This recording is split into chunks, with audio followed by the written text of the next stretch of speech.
These guys take so long to get to the shore, but it's worth the wait.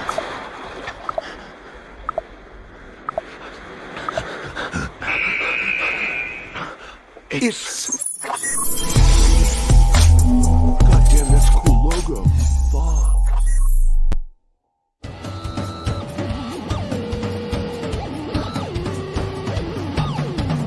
Welcome to Pop Culture Minefield Saturday Morning Fun Time.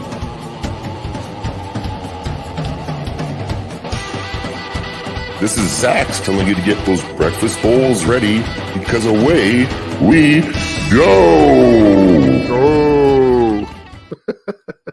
Yeah, I messed with his voice there. Good old Kyle Zax. So welcome to Saturday Morning Fun Time. We're going to be celebrating Leonard Nimoy's birthday today and talk a little Halo and whatever the hell else we want to. It's just a Saturday morning chat with some of my friends. Sadly, Keith is not going to be here. He is traveling. He tried to be here, but he lost signal. So I doubt he's coming back because he's in a no signal area. So let's get the show started. Here with some of our friends. Of course, coming off of his show this morning is none other than Brandon, the anime guy. Why, hello. What's up? What's up, man? What's up? What's up? Anyway, oh, you know what? I forgot to put the logo up there. Let's get the logo. Which one is it? There it is. Boom. Now we know it's Saturday Morning Fun Time. And then, of course, let's see. I'm just going to like eeny, meeny, money, mo. Let's go with Shinatsky first. Shinatsky is joining us. What's up, brother? I find this all highly illogical.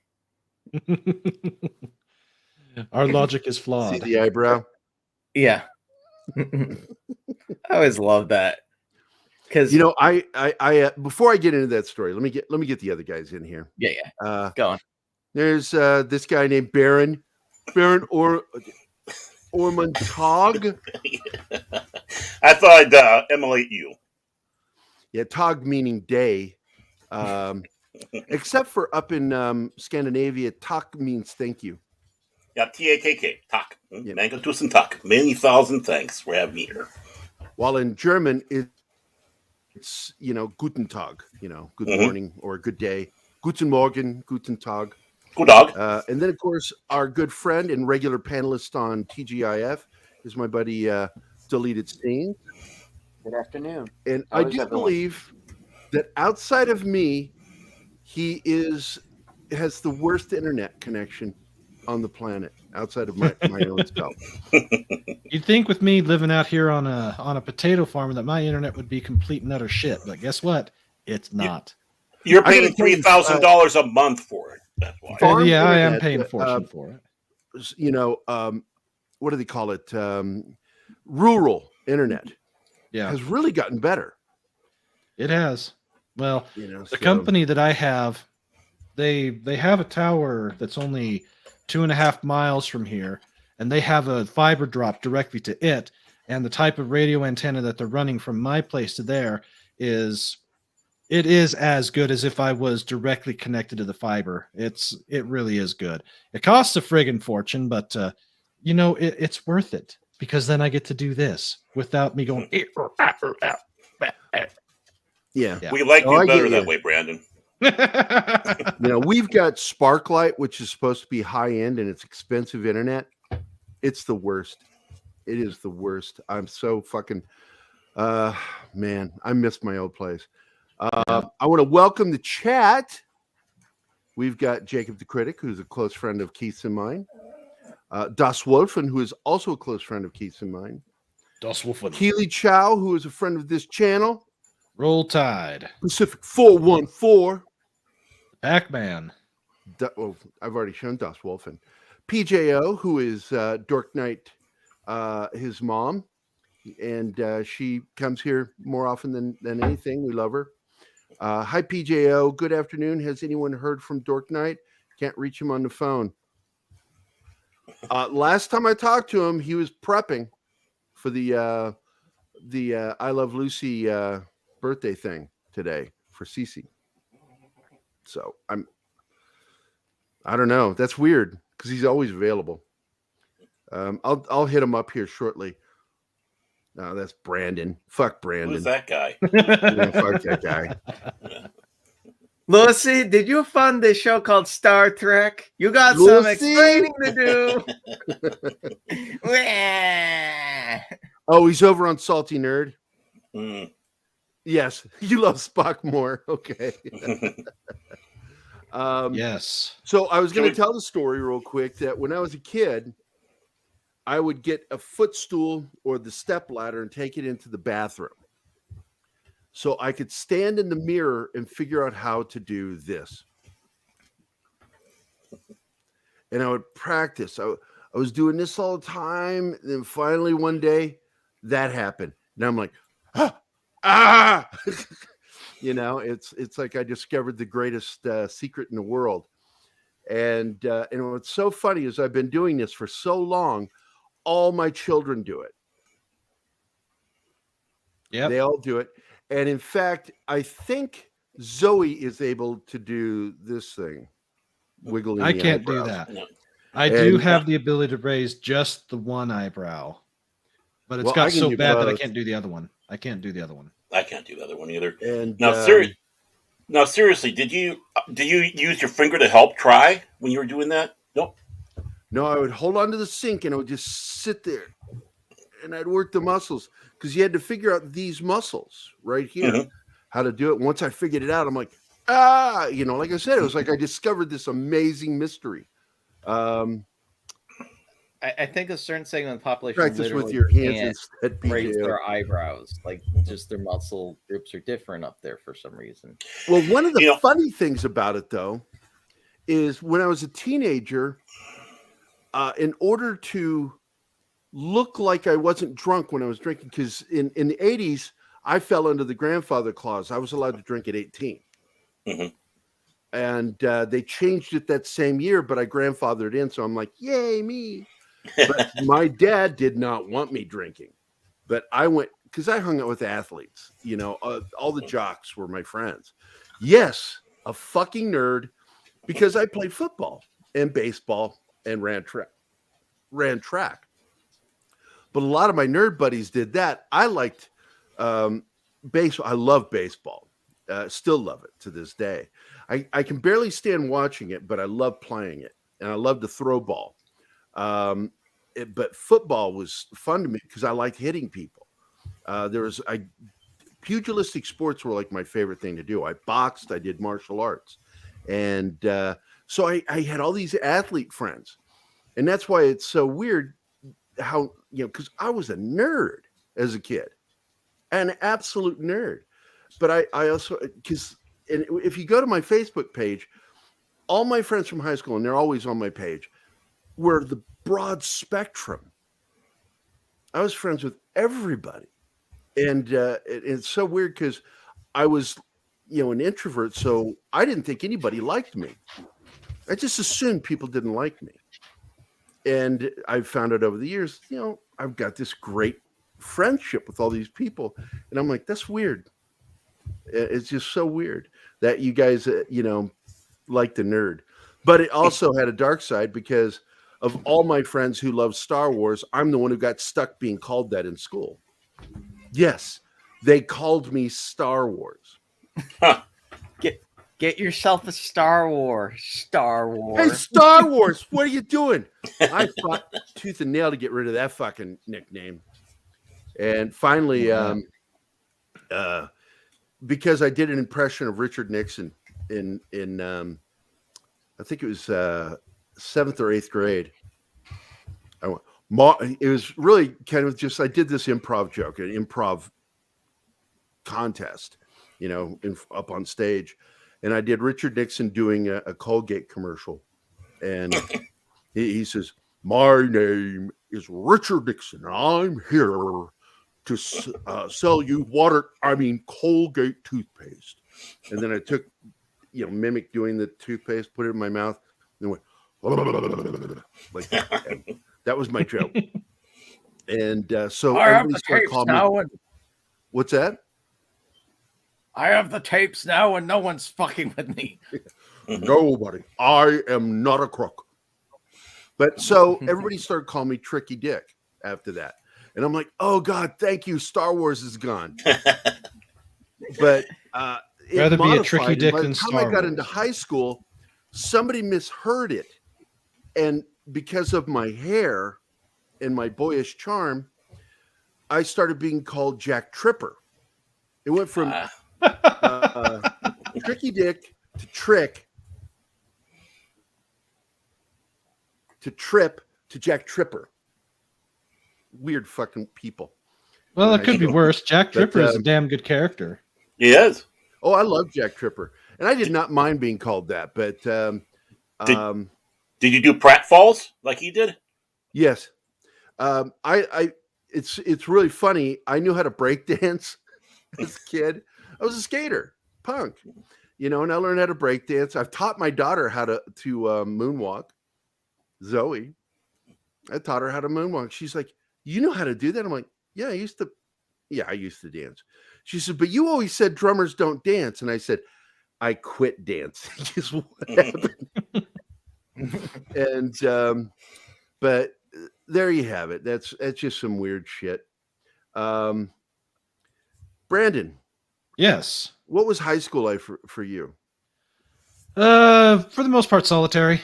I kept to myself. I liked all the various things. You were one of those gross nerds, weren't you, with all the acne? No, I didn't have a ton of acne, but when I did get them, they were bad, but they were fairly few and far between. I didn't give a shit about high school until my senior year. None my senior year. I donated $20 to the senior kegger, and boy, did everybody love me. Oh yeah, that was a lot of money. It was a lot of money. Acne. I only got one pimple my entire high school career. You're lucky. And it was right here. I still have a scar from it. And fuck, man, that thing was huge. It was like, my dad was like, you better not pick that. It might go into your brain. Leave that thing alone. It's right on your temple. Don't touch it. So I just put my hair down over it, and nobody ever knew I had a pimple. But I was very lucky in that. Shanatsky, what was high school like for you, man? Yeah, I view high school like going to prison. You go in. A lot of shanking. Sucks. It takes a lot of gay sex. Time. Not me, but some of the other people probably. Some of the other. and then you get out and life's not any better, and then you're really confused. Well, fortunately for me, when high school was done, I moved away. So I got to tell you, man, it's you think my poor daughter, I kept warning her, just be a kid. Stop trying to grow up. You have no idea how much it sucks. I warned her, and she's like, I'm going to grow up. So she grew up at 17, and she was ready to go out on her own. She was a manager of a Jimmy John's in Phoenix when she was 17. I raised her right. And she's like, I'm ready to go. So she went out. She tackled the world all by herself. And within 2 years, she's like, you were so right, Dad. You were so right. And I'm like, thank you. I needed that. Life sucks. Yeah. I should have just enjoyed being a kid. But and then you Steven, eat pie. How about you, man? What was high school like for you? Well, for me, the gay sex happened much, much later.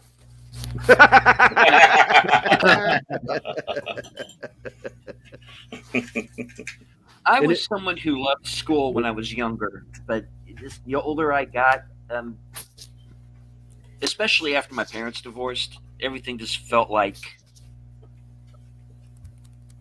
this never-ending routine that I just wanted to get out of. By the time high school was over for me, I was happy to be gone. I hated it.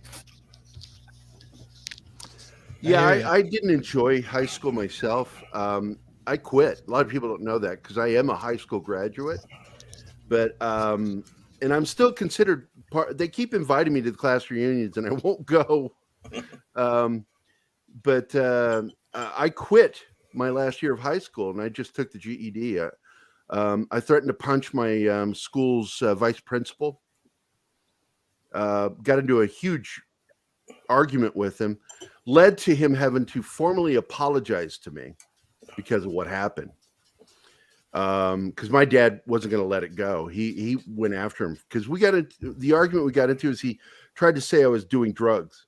And I'm like, I'm the most clean cut motherfucker you've ever met. I've never done drugs, and it pissed me off. And I quit school, but still they bug me. It's like, show up. You're still class of 82. And I'm like, all right. So I'm going to do a virtual one this year. The previous big class reunion was funny. My buddy Peabody, God rest his soul, he died. He was the head of the class reunion, and he because I refused to go back to Virginia. I refused to go back.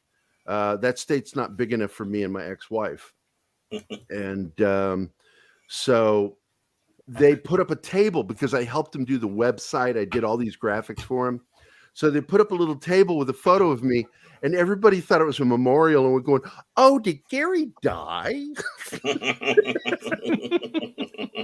That was funny. I think you wished at that point, probably. Well, I just laughed my ass off going, what did they say? Did anybody say anything nice? Any girls admit they wanted to sleep with me? But Baron, what was your high school life? You were gay because of all the gay sex. Well, I went to a Lutheran high school, and we actually rented out one of the old Edina middle schools. And when you're talking about prison, the bathrooms were like a prison, no privacy at all in that. But I really didn't like high school myself. I was bored. I was bored in the high school, and I spent I was too, because I get that, because mine was because they were trying to teach me stuff that I already understood. Mm-hmm. And they didn't make it challenging. Yeah, I always was bored in school. As my parents always sat back and said, the teachers always say I'll be looking out the window daydreaming. It's like, yeah, I did spend a lot of time doing that. And I actually spent the last 2 years. The best part of it was the last 2 years I went to a technical college for radio, audiovisual production. And at that time, anyone who went out to the technical school, or technically we want to get them out of the school, we don't want you around, you're the troublemakers. I was the only one who volunteered to go out that way. And as I always joked around, I was the only juvenile delinquent who smoked a pipe, because even back then I was smoking a pipe at the age of 16. I got the nickname Abe because he used to wear long coats all the time, because I was a big Doctor Who fan, and I always thought the long coats were really neat. And I always had the habit, like William Hartnell, grabbing the collar and holding on there. So my nickname was Abe, because they always sat back and said, "You look like Abe. You look like Abe Lincoln." Yeah. So for many, many years, no one knew my real name virtually. It was always Abe. Hey, Abe, come on over here. So. But those were the things that and I did. But the thing is, I did have a blonde girlfriend, so I wasn't a complete loser in high school. Enough of a loser that she was smart enough to leave me, but that's beside the point. But I was class 87, which is kind of a unique year, because Star Trek Next Generation, when it officially came out, when you could actually air it, was on my birthday, September 28, 1987. So it was. Bored until I went out to technical center, and then I was happy. I had to travel probably about 15 miles one way to go to the school, and that was the last half of the day. It got a lot better when I got my own car. I didn't have to take a bus out there. Yeah. Things were so bad in junior high. I'd actually worked and mastered the art of sleeping in class, because literally the subjects were so pedestrian. I literally could basically go to sleep, wake up, they'd hand me the test. I'd just from reading the questions, I already knew the subject, fill out the answers, get an A. I was never that good. The thing is every year they made us read a book for every quarter. And I was a rebel, because I didn't want to be forced to read, because it's like, well, you wanted to make you to read. Well, I read already. I don't need to be forced to read. I want to read and I already got a wide variety.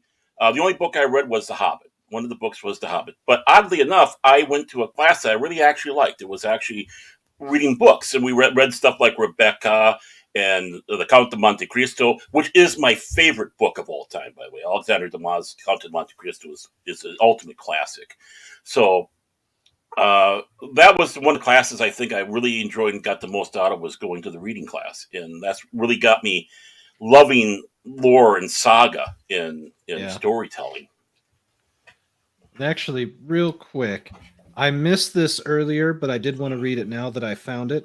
I finally found the story from Eric O'Sullivan, a.k.a. the Reverend Sully, if that's okay, Gary. Yeah, go right ahead, man. All right. His first anime technically had to have been Battle of the Planets, shortly followed by Star Blazers. I had a Shogun Warrior Great Mazinger around this time in the late 70s. That's the one that showed the photo of. Then Jim Terry's Force 5, and ultimately Robotech, then Akira. Some good stuff there. Mm-hmm. And speaking of the great Leonard Nimoy, he may be known for his sci-fi stuff, but he also did a lot of things revolving around Westerns. And one of them that I've watched recently was Catlow. And this site here has some photos of him on the back set with Yul Brynner, with him playing backgammon. And this show was shot in Spain, if I remember correctly. But he also liked taking photos of nude women, which God bless him for that. Well, if you have the opportunity, don't pass up the ability to take beautiful photos. Mm-hmm. But it's not every day you get to see. I remember that Western in particular. Yep. Not every day you get to see him in cowboy garb, so I thought it was interesting. It's very cool, man. Yeah, and today, of course, we just celebrated Shatner's birthday, so they had birthdays very close together. Yeah, about 3 days apart. Yeah, and today is Shatner's birthday, and Nimoy's birthday, and it's really weird because Keith wanted to be here for this, and of course he's traveling, so he can't be here. So I'm trying to represent his love for Nimoy as much as mine, and just to talk about him a little bit and some of the shit that he did, because I celebrate veterans all the time because I'm a veteran, and I love when Hollywood was filled with veterans, which it's not anymore. No, it's not. It's a bunch of people who really had it easy and didn't commit anything to their country, and then go to Hollywood and start telling us how we need to be, because we all know what's been going on with the Oscars, that they're wanting to politicize it and all that shit again. What is the Oscars? Oh, you mean that shitty show that doesn't exist anymore because they're all a bunch of shitheads? Oh, I think Sesame Street. What about Oscar the Grouch? No, I forgot about Oscar. Yeah, there we go. That's the Oscars. Well, one of the things back then too is you had the selective service, so a lot of these people were drafted in. Nimoy, Elvis, all these people. It's like they got the card and they had to serve until the draft ended. But then you get guys like Lucy's husband, Desi Arnaz, who he wasn't drafted; he volunteered. Because his career was waning, and he was very stressed out about it, and he wanted to have a change, and he decided, because he was a very big patriot, loved this country, so he said the best thing I can do is serve my country in a time of war, and he went and served. Gutsy move. Nimoy, of course, and a lot of these guys served, but they ended up doing jobs that were more film and acting related. Yeah, they didn't. But I don't mind. I don't care. They still served. Yeah, So if I remember correctly, he served in the reserves there for a while afterwards. If my memory serves. A lot of guys went on. I mean, Jimmy Stewart never left the military. He retired from it because he stayed in the Army Air Reserves. And he could fly just about any airplane too. because a lot of we still have Army Air, but it's not the Army Air Corps. It's just Army Air, because Air Corps became the Air Force in 1947. Oddly, the same month as Roswell, New Mexico. Think about all that. conspiratorial on us, are we? You know, it's separated from the U.S. Army the same month that the first Roswell incident took place. So, yeah. And Mount Rainier was only 2 days before. Mm-hmm. Yeah, it was Army Air Corps, Army Air Force, and then became the Air Force. Yep. And, you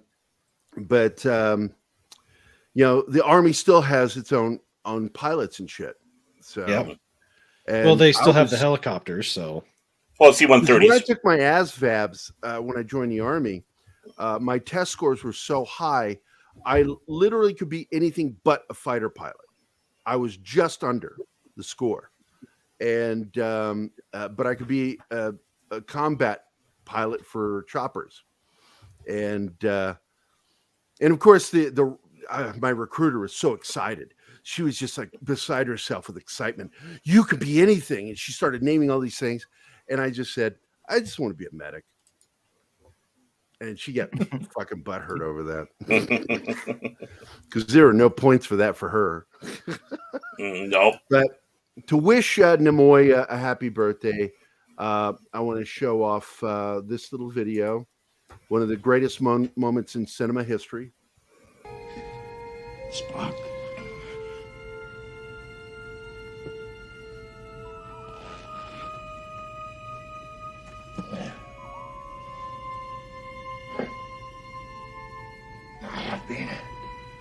And always shall be your friend.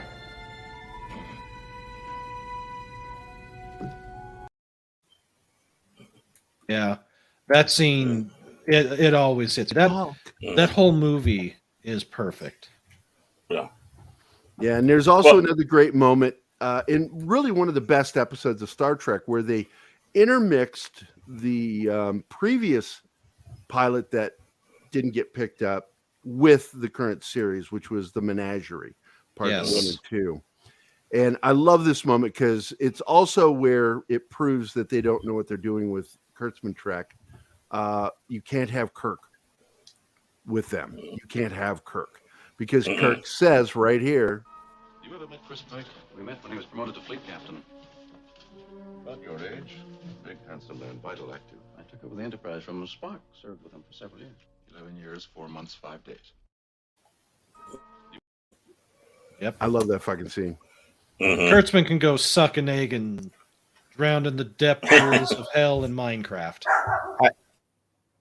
I seriously don't get the thing with the new Star Trek that makes no sense to me is that they have contempt for the old series and yet they rely on it, like call outs to it, to try to keep the audience interest. It's a complete contradiction. Well, it's a bait Exactly. switch. And they think that if they play with the nostalgia while giving you woke, that's going to make their show good. And it doesn't work that way. We are not inherently stupid nerds. Nerds are notoriously smarter people. So I don't know what they think they're fucking doing. But I want to say hello to everybody in the chat again because we got some people that popped in. Your Muslim uncle is here. What is up? The lovely Sherry is here. Hello. Let's see who else joined us. Real Wit is here. What's up? And let's see. I saw Gap Stargate. There we go. So welcome to. Oh wait, there's more Decepticons. Look at that. Decepticon. Rough Girl is here. Hi, Rough Girl. Hey, Rough Girl. What are you, a fucking cheering crowd? Woo! Woo! Hey! In unison, it was really weird. Hey, So weird. I find this cheering highly illogical. That's because you're too logical. You gotta stick up your ass there, Spock. So, once again, the Kurtzman, I have Kirk stick up my ass. Oh wait, somebody's anime. Brandon's sharing something. Let me share it. Yes, I thought I'd share some That's Just a quick Nimoy with search his that I false did. teeth. Yep. Leonard Nimoy in his older age, little younger. Just here's the thing: when it goes to search engines, Google, when they're not screwing with their algorithm, may be the best, but their image viewing sucks. Whereas with Bing, you go to their image section, you click on the photo instead of bringing it up over here, it actually brings it up in big, and you can just go one by one through all the photos as they appeared in the search. That's nice. Yeah. So Bing is for images and for video searching, Bing is better. And to be blunt, if Google would stop fucking around with their algorithm and just let it be like how it was supposed to be, there'd be no problems with any of it. But they're their own special brand of special, so they're gonna keep doing it. But yeah, a lot of good photos of Leonard Nimoy throughout the years. And of course, on the Jar Jar trek, the cinematic Antichrists trek. But you know what? When you're that age, you need a little extra money or cement a legacy or break a legacy. You do what you do. Yeah. But, as bad as those movies were, he was not the problem. No. I figured I could also show some of the Star Trek art that I've gotten to do. Yes. Over time. So I'm going to trip on over here to my website here. Hold on, guys. Yeah. There it is. First of all, there's the G.I. Joe cover. I've not seen the finished colored work yet. I've been talking to IDW, asking them, hey man, where's it at? I want to see it. There's my Captain Kirk art. The captain is in the house. Spock, we got to do some art. That's right. I always want him to be teamed with Christopher Walken, just to have. I was just thinking that. Well, it's so funny because I'm working on a script for a comedy with Script Doctor called Space Drek, and the captain of the SS Storm or Shitstorm, because somebody spray paints it on the ship, Shitstorm, is a character based on Christopher Walken. Because he reminds me of Kirk with his weird mannerisms of speech. I'm surprised you didn't call it Star Trek. You talk all wrong. How is it? The way he puts the emphasis on the weirdest words. We talk at times, But if you've ever seen it, there's a meme sign. It goes Oxford, comma. Oh, here we go. And Here's then one of my walking, comma, and then Shatner, comma, and it's basically the proper way to comma things. Well, yeah, because in dramatic writing, we were taught that whenever you have a pause, just put a comma. Even though it's grammatically incorrect, you're doing it for dialogue. You're showing there's a pause. But there's my Nimoy drawing, one of them. That was a commission I did a while back. I don't know if the other one's on here or not. I'm hitting X. Thank you. Yeah, I don't see it on here. Because I could have sworn I posted it, but I guess not. No, it's not in there. But it may be on my commissions page. Where's my commission page? Oh, that one's in there.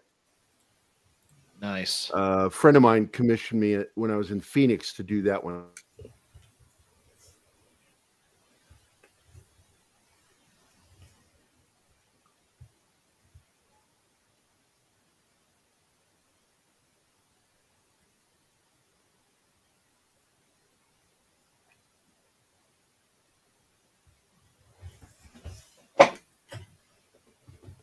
Am I froze?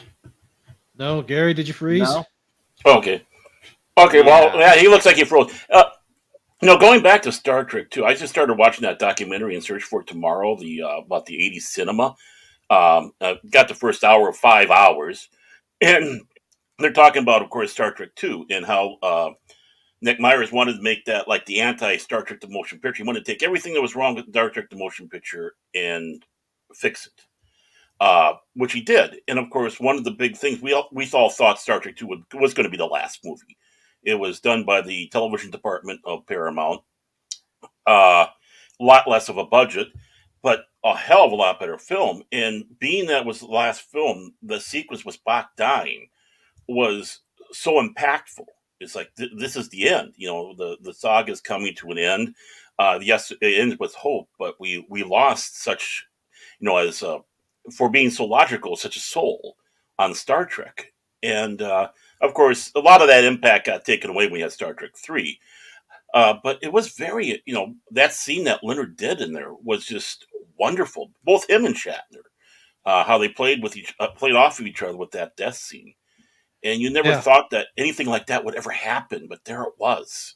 And still to this day, it touches you. Oh yeah, that whole entire movie, it is and forever will be the best Star Trek movie and one of the best movies from the 80s. Period. You're absolutely right. They changed the formula for what Roddenberry was trying to do with the motion picture and brought it back down to the personal level. They did scale back on some of the special effects, but the special effects that they did have were incredibly detailed and very, very well done.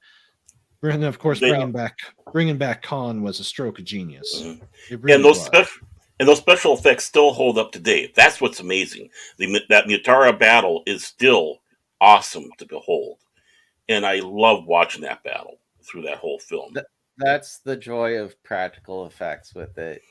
And like a lot of the stuff in the 90s just hasn't aged at all. I mean, even stuff from like 5 years ago doesn't, just because, the CG gets better and then it becomes more noticeable. But the actual model work, like the special effects in Blade Runner, will always look good because they were things that were actually there. Real light was going off of them. So they're already high fidelity. Even some of the Star Wars stuff, because people don't know that actually even a lot of the stuff in the prequels were actual models. It's the actors against the green screen that's going to age very poorly in those movies. But the actual, a lot of the actual starships. Well, and that's what I think holds out movies like Jurassic Park, that it still looks great today, because they did use more practical effects and used the CGI sparingly. And even with something like The Matrix, I've watched The Matrix recently, and I prefer it over any of the others. And I refuse to watch whatever that shit show was that they've tried to do. And here comes Gary. Can you make it back in?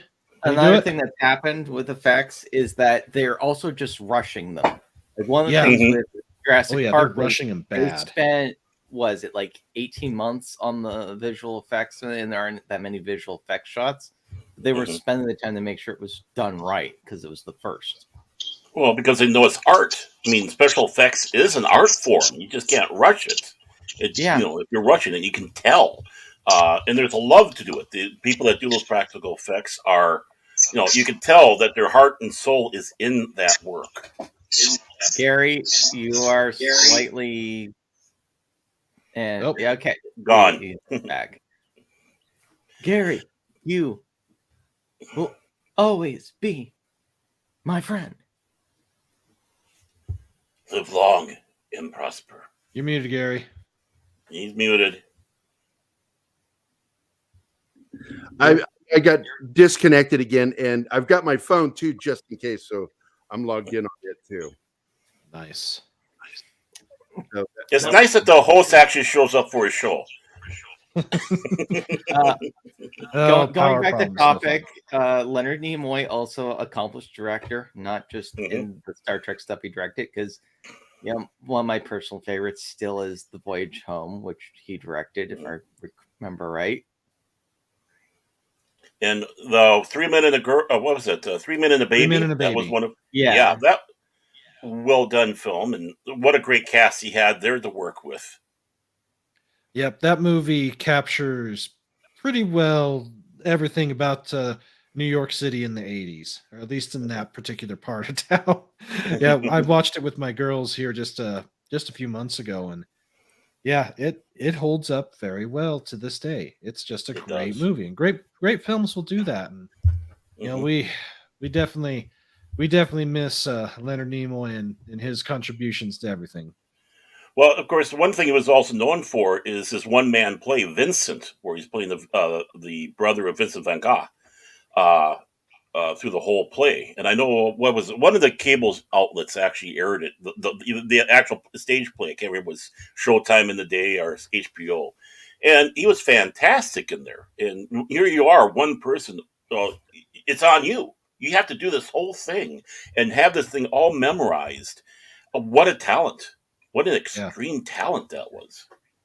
Yeah, Leonard Nimoy.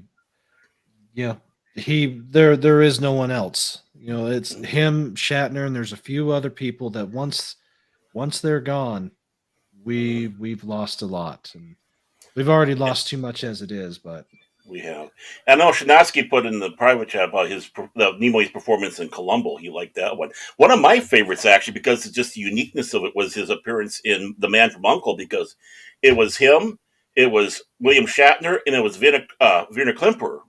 So you had Captain Kirk, you had Mr. Spock, and you had Colonel Klink all in the same episode. Oh, hey, Columbo. Also, William Shatner was in Columbo, I think, like twice too. Mm-hmm. Yeah, you're right. He was, and he was guilty both times.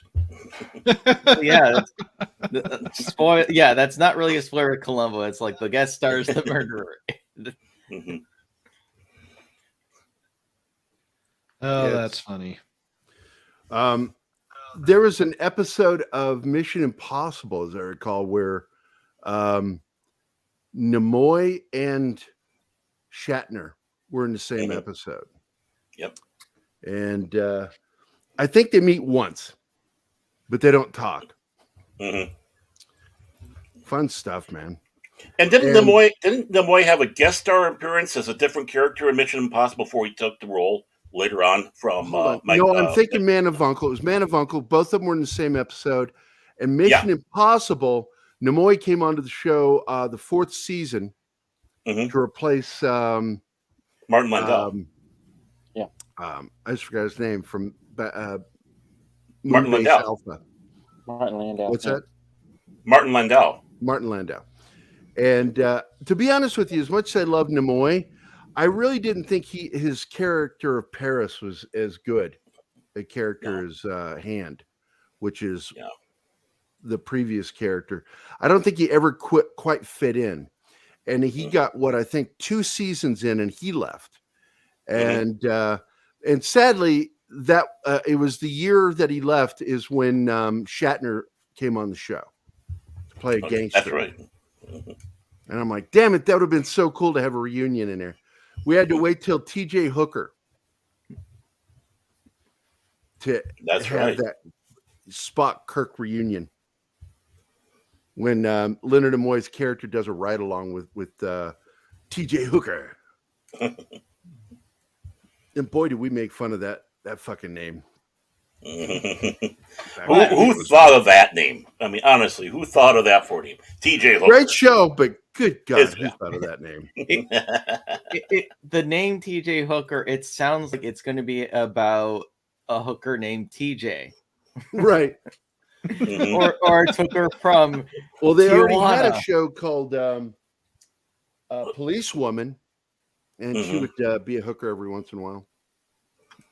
See, that's why I always thought the blonde on DJ Hooker, that was about her. It's like, okay, come on, we're waiting, take it off. Yeah. Right. Well, Heather Locklear, who is that? Yeah, it was Heather Locklear that was in that. Yeah.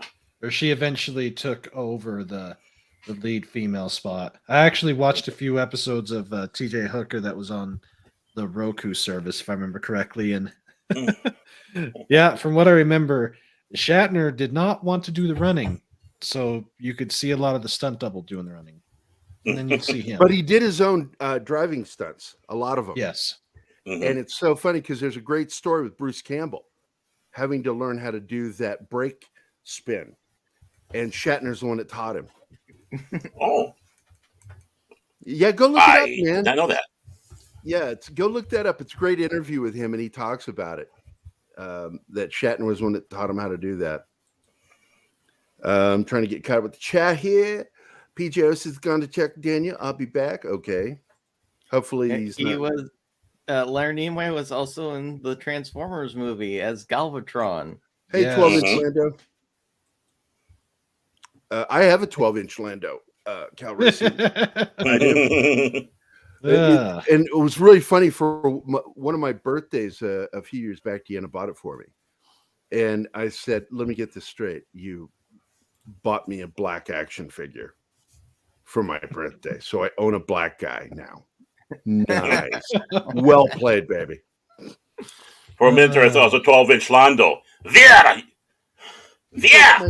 You broke my Chewbacca. Or my Wookiee. You broke my Wookiee. I bit my Wookiee. Yeah, he says hi to him. And Gary, you're a very talented artist. I'm not bad. I'm okay. He's okay. Yeah, I'd love to stick around, but I've got to take off today. I told the wife that we'd go. Oh yeah, you already told me we were going to leave within an hour. So, yeah, gentlemen, great to see you as always. Great to talk. Drop the kids off at the pool and stuff, right? Yeah. You guys take care, and we'll see you later. Thank you. Take care, later, Brandon. buddy. Good show earlier. Take care, buddy. Love you, man. Let's go, Brandon. Let's go. That's what you get for making promises to the wife. Mine is gone. I'm happy. She's away. Oh, she probably won't. Tell me devastating news. Like no.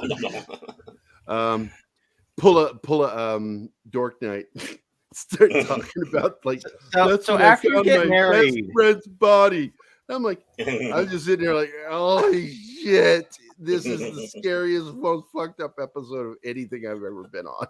It's my show. How long is it after you've been married where you're like, I want to spend forever with you, and then you realize, wait a second, that's a really bad idea.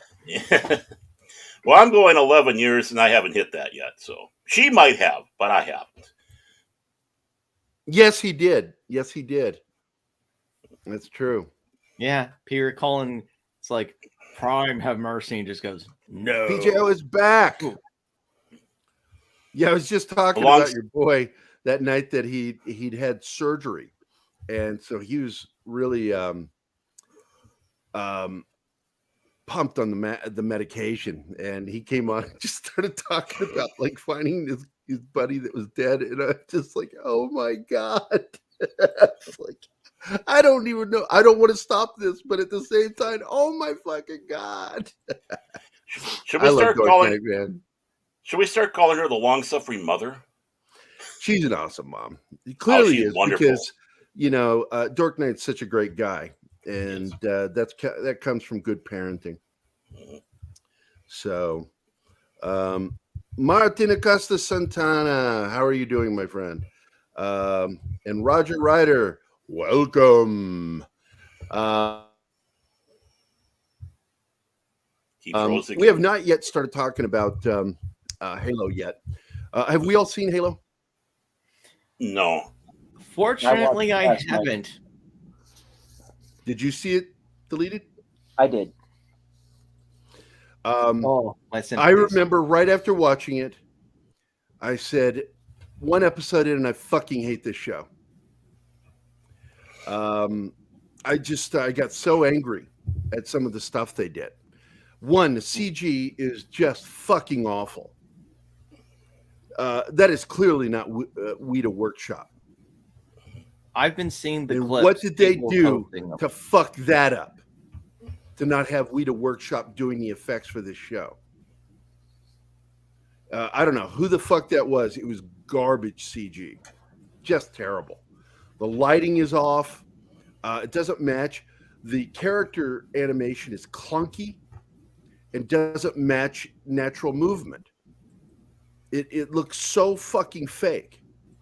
I was so annoyed with that goddamn thing. If you haven't seen Halo, you're lucky. I just tell people. And look, 17 years I've played that fucking game. And in one fucking episode, they take his mask off, his helmet. I was going to say, they broke the cardinal rule. They took the helmet off. They Sylvester Stallone dreaded that's him.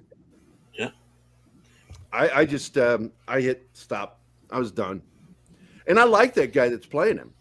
He's a good actor. Yeah, he is.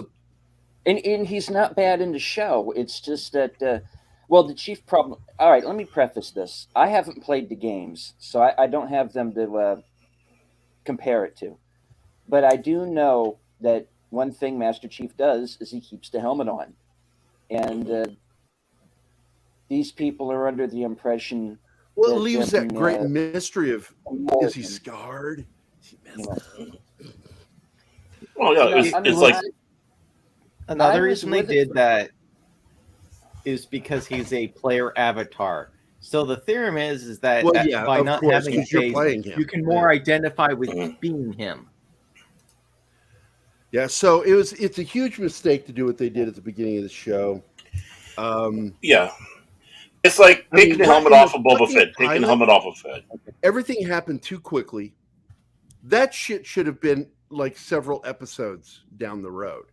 The plot just rushed right through it, and it felt rushed. Didn't care about anybody. Just don't care. You just don't care. I like the first. What they do is they say you're supposed to feel this way, but then why don't I? Because I don't care about your characters. You didn't make me care about them. You need to spend more time on your characters. So the show is clearly not going to be done well, and I gave up. I'm not going to. I mean, and somebody wrote on my Facebook page or Twitter account, give it a few episodes. Nope. When I get that irritated at a pilot episode, I don't see anything fixing it. I wasn't so much irritated. It's just that it reminded me a lot of other shows, in particular The Mandalorian. And another thing was, yes, Mandalorian. They didn't make any of the characters likable. And I'm like, okay, it's going to be the girl who's the key to everything, who's going to lead him to the magical bullshit device, and she's going to teach him how to be human again. And I get so fucking sick of this shit. Yeah. You know how I knew it was going to be men can't help women, but women can make men better. It's like, look, man, it's either copacetic, going both ways, or fucking don't bother me. Don't fucking bother me with this shit. I knew it was going to be a disaster because that original trailer they released, in the background was a modern truck, was it 2002 Chevy Tahoe, or it was 2008 or some shit like that, which is in the background of a shot in their fucking trailer. They couldn't even delete it for their trailer. That's how I knew they didn't care. Hey guy, what's up, monkey? Monkey, shock the monkey tonight, monkey. Yeah, I'm a Peter Gabriel fan. Fuck you. I mean, that's the one thing. I was looking back at like the 80s cinema and all that, and just how things were in the back in the old days. Is each universe had its own, niche. You went this way, none the two meets. And now it's everything is let's just copy everything. It's now Star Trek and Star Wars. It's the same thing. Let's all that, and it sounds like that's exactly what you're doing with Halo. It's like, okay, we're just going to copy like the Mandalorian.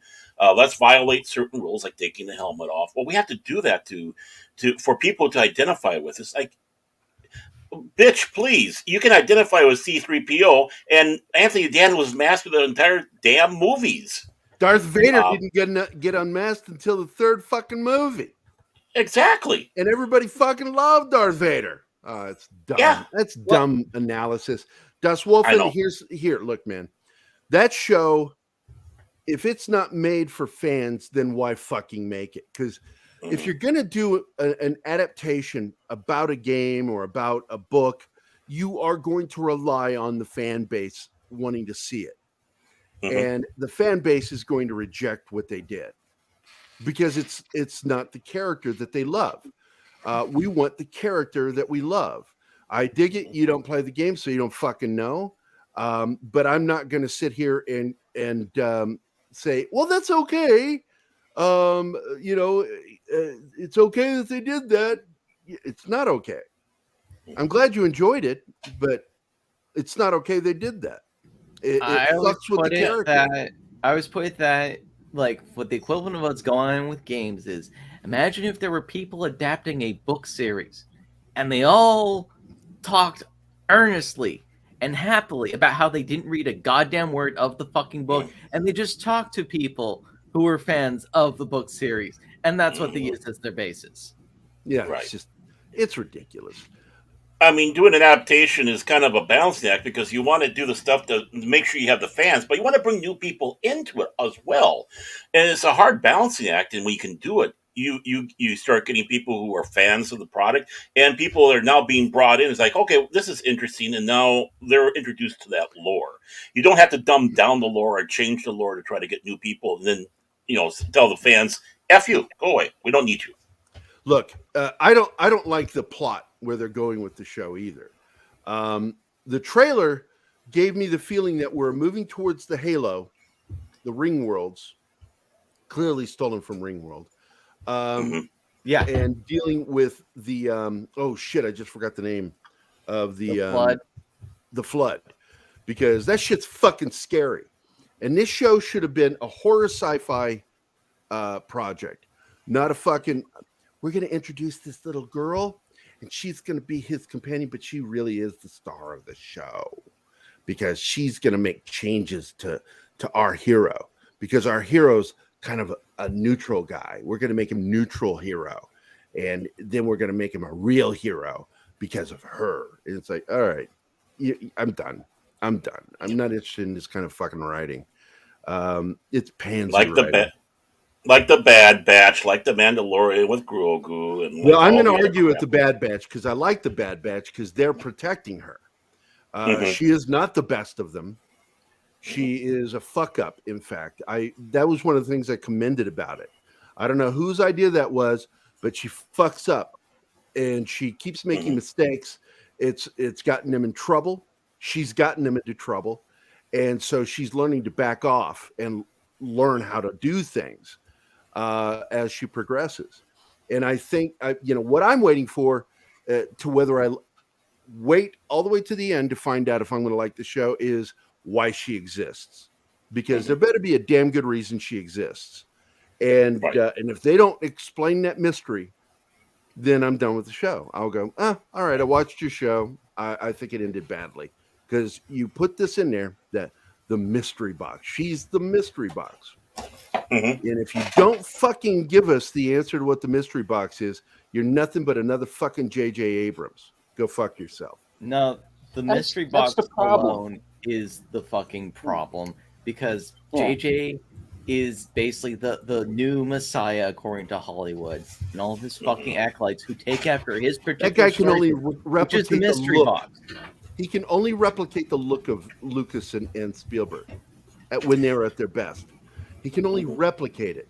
He cannot bring in the heart that they brought into the stuff that they made.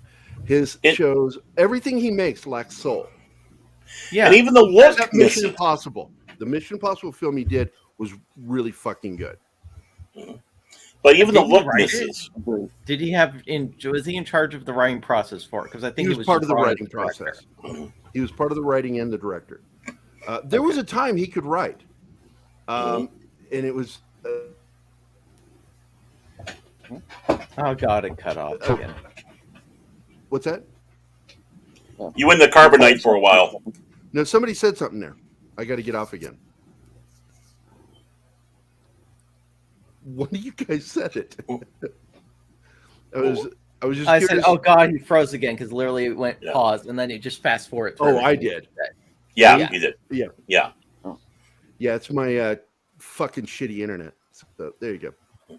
But I want to get back over to the chat here. Let's see, where was it? There was a question, I think, by Gap. Yeah. Did you hear? Yeah. Look, I'm not taking that as meaning literal. I'm taking that he's not spiritually yet the Darth Vader of A New Hope, which actually, really, he was that Darth Vader probably a year or two before that, if not a few years. But he hasn't become the true Dark Lord of the Sith. And he was. So I accept that. He's kind of new at it. At the end of Jedi Fallen Order, which is only like 8 years after, He's pretty like that sounds hardcore about Darth right. Vader. That sounds about right.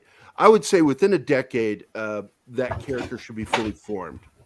Yeah, well, that's my problem is that this is taking place around the same time. In fact, one of the things that kind of annoys me with this, I'm dead serious. It looks like they just played Jedi Fallen Order since it's around the same time, and they just ripped off a bunch of the artistry and iconography.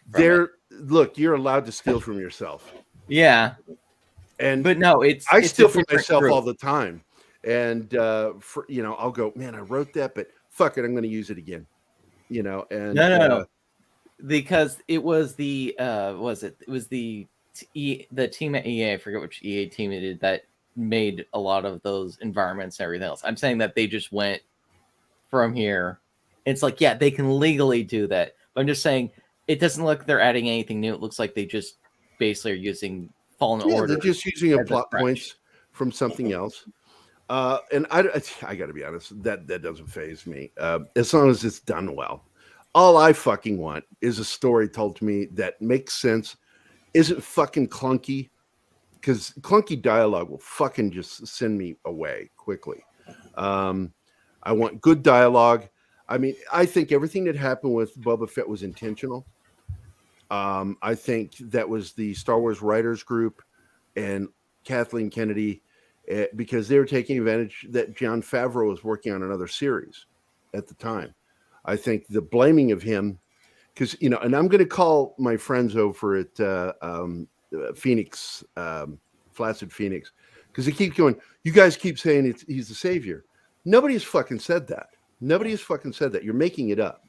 I love those guys over at Flaccid Phoenix, but they're full of shit. We're not saying he's the fucking savior, but he is the guy that could change things over there and make things better. The problem is, I think he's in a punishment stage where Kathleen Kennedy is punishing him.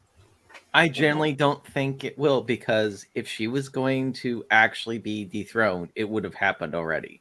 So whatever friend she has, whatever blackmail, whatever she has that keeps her in her position of power, is the point where she could set the entire thing on fire. Yeah, she's the Sith Lord Kennedy. Something dark side. You're absolutely right, setting the parks on fire. Nothing is going to get rid of her. That's the one question people should have been. Yeah, that's the one question people should have been asking when her contract got renewed. What does she know, and who does she know about?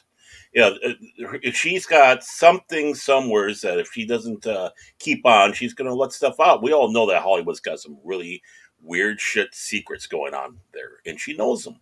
She's been around those circles. Oh yeah, she knows all the skeletons where they're at, where everybody's buried. But and Doomcock was right the way he said that, because J.J. Abrams, right around the time he did that movie Super 8, he got really big really quickly right around that period. And I saw his TED Talk, and I was so annoyed by his TED Talk, because it's like a mystery box only works one time, and you keep doing it over and over again. Not only that, you become what's referred to as a one-trick pony. Yeah. His example in that TED Talk was Star Wars as well, and there's a mistake with that, because it's not a mystery box. You know why? Because all those questions have answers. That's set up and payoff, which is not a fucking mystery box. Well, that's the important thing. It's like it goes down to the writing. A lot of these people who are writing science fiction and fantasy now have no love for it. They're just a bunch of fans that were going around with their fan fiction. They have never really immersed themselves in what it is. What is Star Trek? What is Star Wars? What is Doctor Who? They're just saying, "Hey, this is a neat concept. What can I do to twist into mine?" Well, that's why you brought that up, and it's part of my concern over Doctor Who, is that Sony is now a major owner of Wolf Studios, and they're wanting to Marvel Universe Doctor Who, and I hear that. And the panic button in my mind goes off going, that I don't want that. I want just really good Doctor Who stories, what we're used to. Right. But I'm going to wait and see because Keith, I trust Keith a lot when it comes to his opinion. And he thinks that this is going to be a good thing, that we're going to get rid of some of the woke bullshit and see a rebirth of Doctor Who. And I do like Hugh Grant. I think he's a good actor.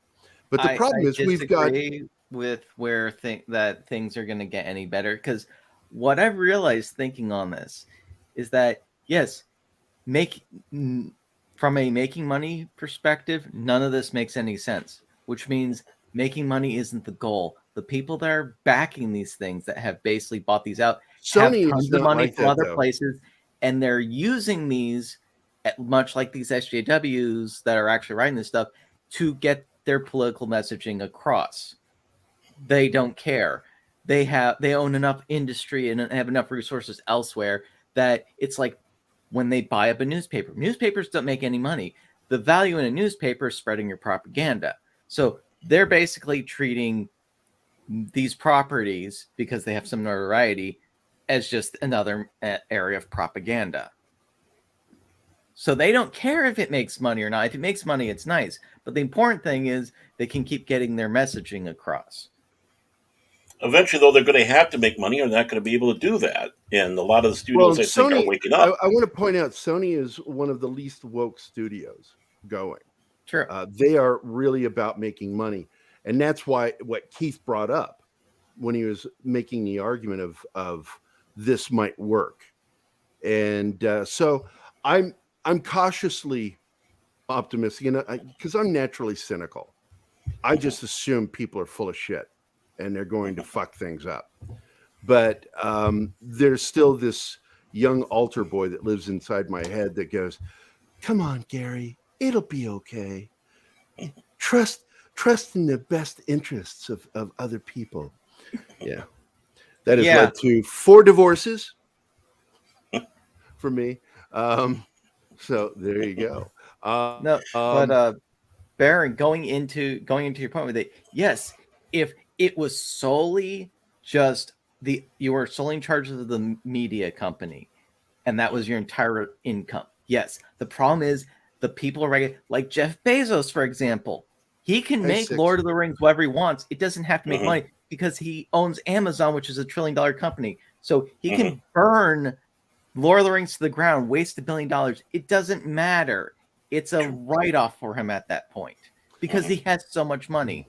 Well, if you go back and watch when Cameron Pasha was on as one of our guests about 3 or 4 weeks ago, he went off.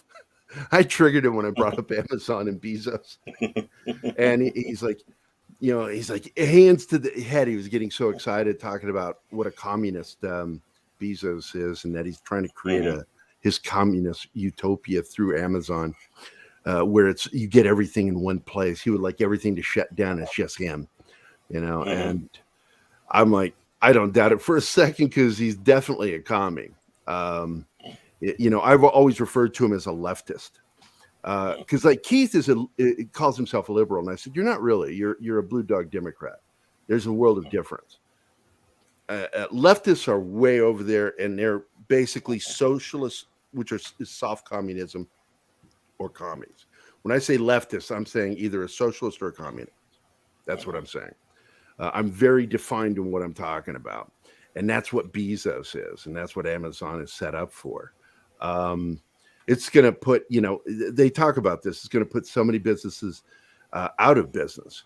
And I'm like, I don't think so. And I think that what we as American people in particular do, even though we like convenience, we still shop at our favorite shops.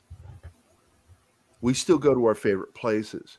And that's the one thing that's going to prevent him from ever doing that, taking over, shutting down. Because even Walmart does that shit too. And I think that they were a very capitalistic company initially, but now they're just ridiculous. The children of Sam Walton, he would be ashamed of them with what they've done to the business.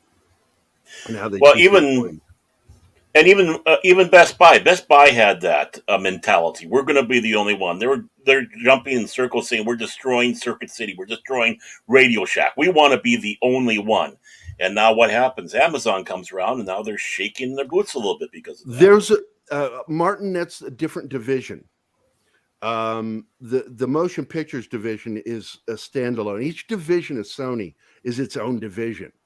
And yeah, you're going to get woke stuff. I've seen what they've done in the games, and I agree with you. The films, though, they tend not to do that. Paramount, on the other hand, is really fucking skirting disaster. Oh. They've just created a show that I don't think is going to do very well. The Halo. I don't think people are going to enjoy it. Even as an avid sci-fi fan, if I never played the game, I didn't like the story. The story they were presenting is not a good story. It's not a good story. The good story is what's in the game of the mystery that he's got to uncover, fighting these aliens. But why are these aliens here? And what's going on with all these assaults? And what are these weird creatures we keep running into? You know, the flood. That shit's scary, man. It's like The Thing. That thing, oh, it freaked me out when I play the game. Seriously, if you played the game, my favorite description is because I don't get startled very easily. The only game that ever did that was what's the one with the Umbrella Corporation or whatever it's called? Resident Evil. Resident Evil. Whenever those fucking dogs jump through the window, I jump. I swear to God. Resident Evil is one of my favorite series ever, which also pisses me off because they keep adapting it and they keep fucking it up. Like even the recent one, which was supposed to be quote true to the thing, they had a post they did where they listed all these things that were from the game, and none of them were in the actual fucking movie they were doing. It was literally just another bait and switch. Yeah, I agree. 1-6 said Gary cynical. No, yes, it's true. Even the bloody even the Mila Djokovic movies. Mila Djokovic is basically a wife self-insert for the director. Like Alice is not a character that exists at all. And oddly, he was fucking the shit out of her too. He fucked the shit out of her. No. And going back to she's a cokehead. I talked to a guy who actually knew one of the producers. Like, yeah, that's one of the reasons why she only does those types of movies, because she's basically coked out of her head. Yeah, because she was a good actor or actress, you know, and her career went nowhere. Something had to be going on. So, hi PJO, you're back. Hey, the 70s rock fan. Hey, do you want to come on 70s? I don't know how to send you a link. Basically, Constantine Films. How do you send him a link? He's not on Twitter and he's not on Facebook. I don't do that. I love how you went Scottish for some reason. I'm making fun of him because he's Scottish. He's gone plaid. And Gary's not cynical. And Gary's not cynical. He's the most Pollyanna man I know. I am cynical as hell, but I don't come off as cynical because I'm also a very proactive, very positive person. But you're not seeing what's going on in my head. In my head, it is, you know, I'm sitting there going, stand strong, keep that stiff upper lip. In my head, I'm going, we are completely fucked. We're probably going to die. You're always the optimist, Gary. I seem like an optimist, but I'm not. He should. That was he a needs joke. to do. He needs to do inspirational posters. Just to give you an example, Deanna saw it one night with me because we had a car coming at us in the wrong side of the highway, and as we're driving towards, she's grabbing my arm, and Dave is in the back seat, like, "What's going on?" You know, not aware of the fact that we're probably going to die in a few seconds. And I'm just calm. I was just calm, just watching him. I watched the cops over there, and I said something to the effect of, well, isn't that weird? He's on the wrong side of the highway. And then, you know, I moved to a position to where I knew we weren't going to get hit. Within like a few seconds, I moved way out of the way. And I was watching him because I was ready to go sideways if I had to. And we didn't get hit. But, there was that moment where it was like I was fully aware, this guy's probably going to fucking careen into us. He's clearly drunk. And when you're drunk, you're unpredictable. You actually do the wrong thing when you're drunk. Because you're always taught to go right. Drunks aren't going to do that. They're going to go left and drive right into you. So you think they're drunk when they were writing Halo? No, I think we wish. Look, man, some of the best shit I ever wrote was when I was inebriated. But I think Halo really early on was a great concept of a game. It's why I got Xbox, because I wanted a shooter game, first-person shooter game. And so I got rid of all my other gaming systems and I went straight Xbox. I'm like, this is the shit. But then 10-year-olds fucking just populated the fucking live streams. So you'd be playing with a bunch of fucking 10 or 12-year-olds. And I got to be honest, man, if it's not my kid, I don't fucking want to know him. I don't want to talk to him. I want to hear their fucking annoying little voices. It takes me out of the game. Hearing a little kid playing Gears I'm of gonna War. rape you. I'd be playing Gears of War, and there was like a 10-year-old in the chat, and like literally everyone else is adult, and we're literally going, "This game is too old for you. You are not supposed to be here." It's like, my mom said I can play. It's like, your mom's a terrible fucking parent. Yes, and I agree with you, Aaron. It was a terrible story. It's not even really a story. It's just a bunch of stuff that happened. That's not a story. People think that is a story now. A bunch of stuff's happening. So what? They literally, a lot of the people, that's what they think storytelling is now. Yeah, I'm going to send you the invite through the chat, dude, because I don't know how to fucking invite you. So let me invite you. It's be prepared funny. if you guys don't understand Scottish. I can't afford subtitles. So you're on your own. I stopped with Halo after like Halo 3 because I'm like, yeah, that's the actual endpoint, and Bungie's stopped working on it, so the original developers aren't involved. That's kind of generally my stopping point with most things. When everyone at the company has left, and like that's what I say when it comes to BioWare. That's the same thing I say when it comes to Naughty Dog. Outside of Neil Druckmann, everyone that made all those games you love at Naughty Dog are fucking gone. He's become the de facto dictator. Whatever he's going to make is going to be shit because the talented people left. Dictator. Him. You're a dictator. I remember my wife telling me she. What's up, 70s? Hey guys, how are you? You're doing fine. How about yourself? Pretty good, thanks. Thanks for having me on, Gary. Nice. Oh, you bet, man. I've been wanting to get you on here. Well, first of all, Six, I don't know if I've ever told you, I fucking hate Discord. I fucking hate it. That's good because we're all getting off it.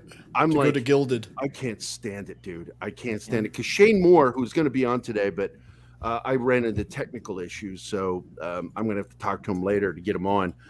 He's an author friend of mine, really super smart.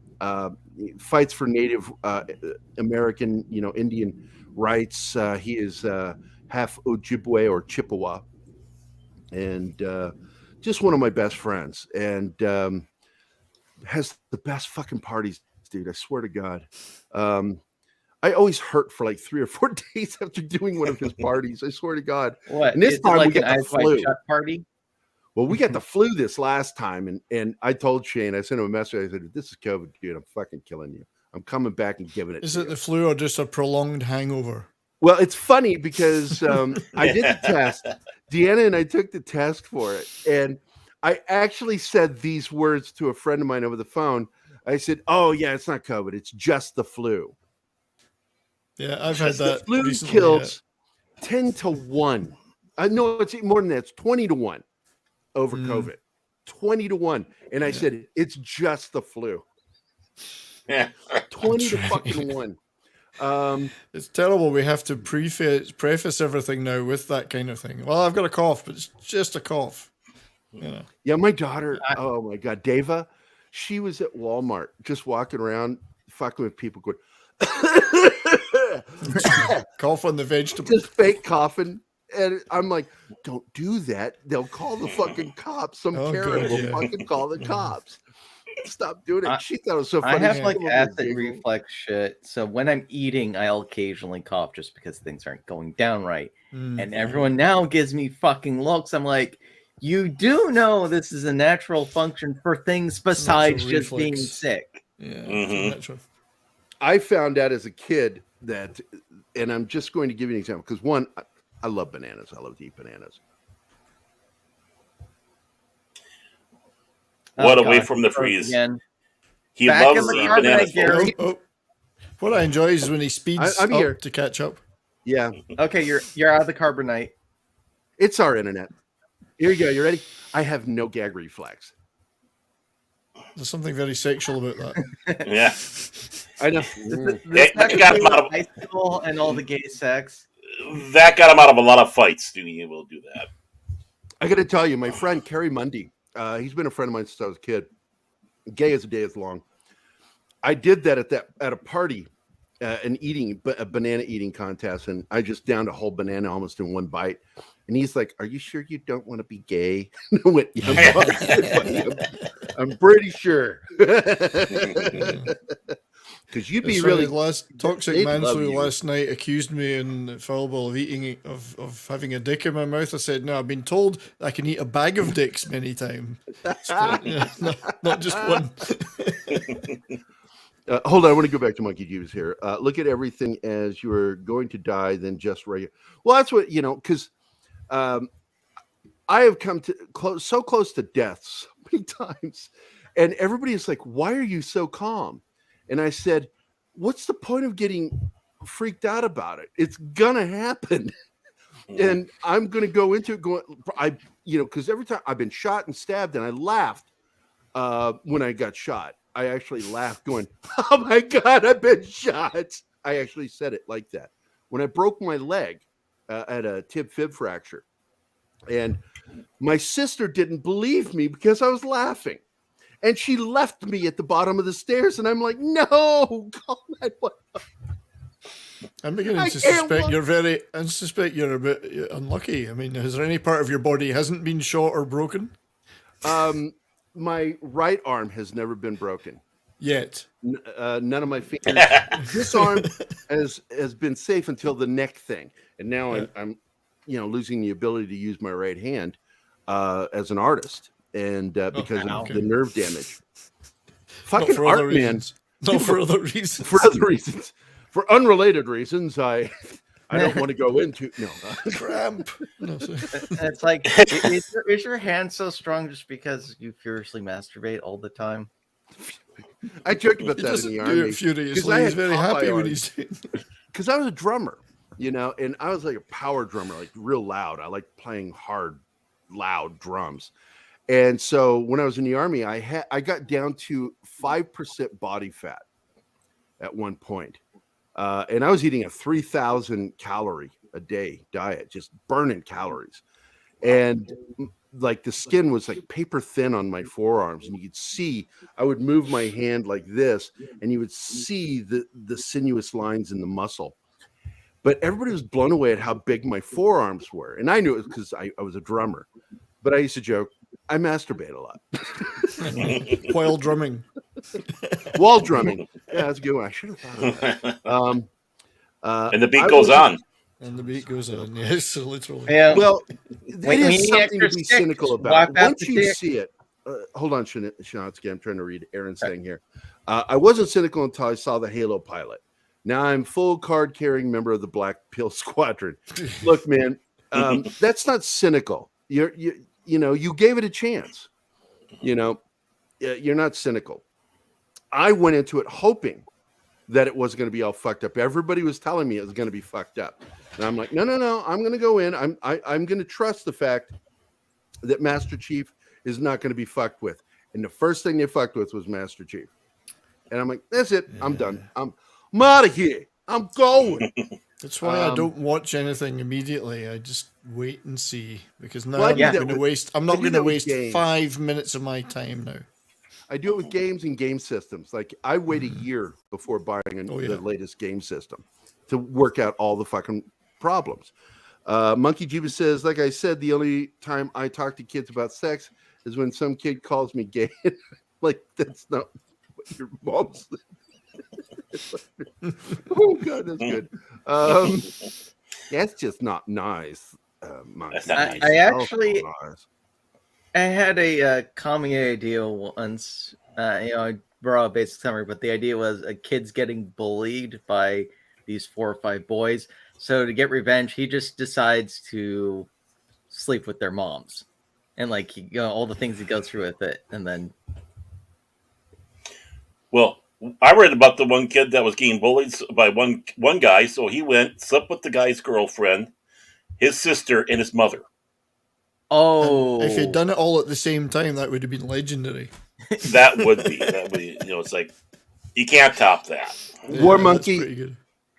You need to go to the dark web for that.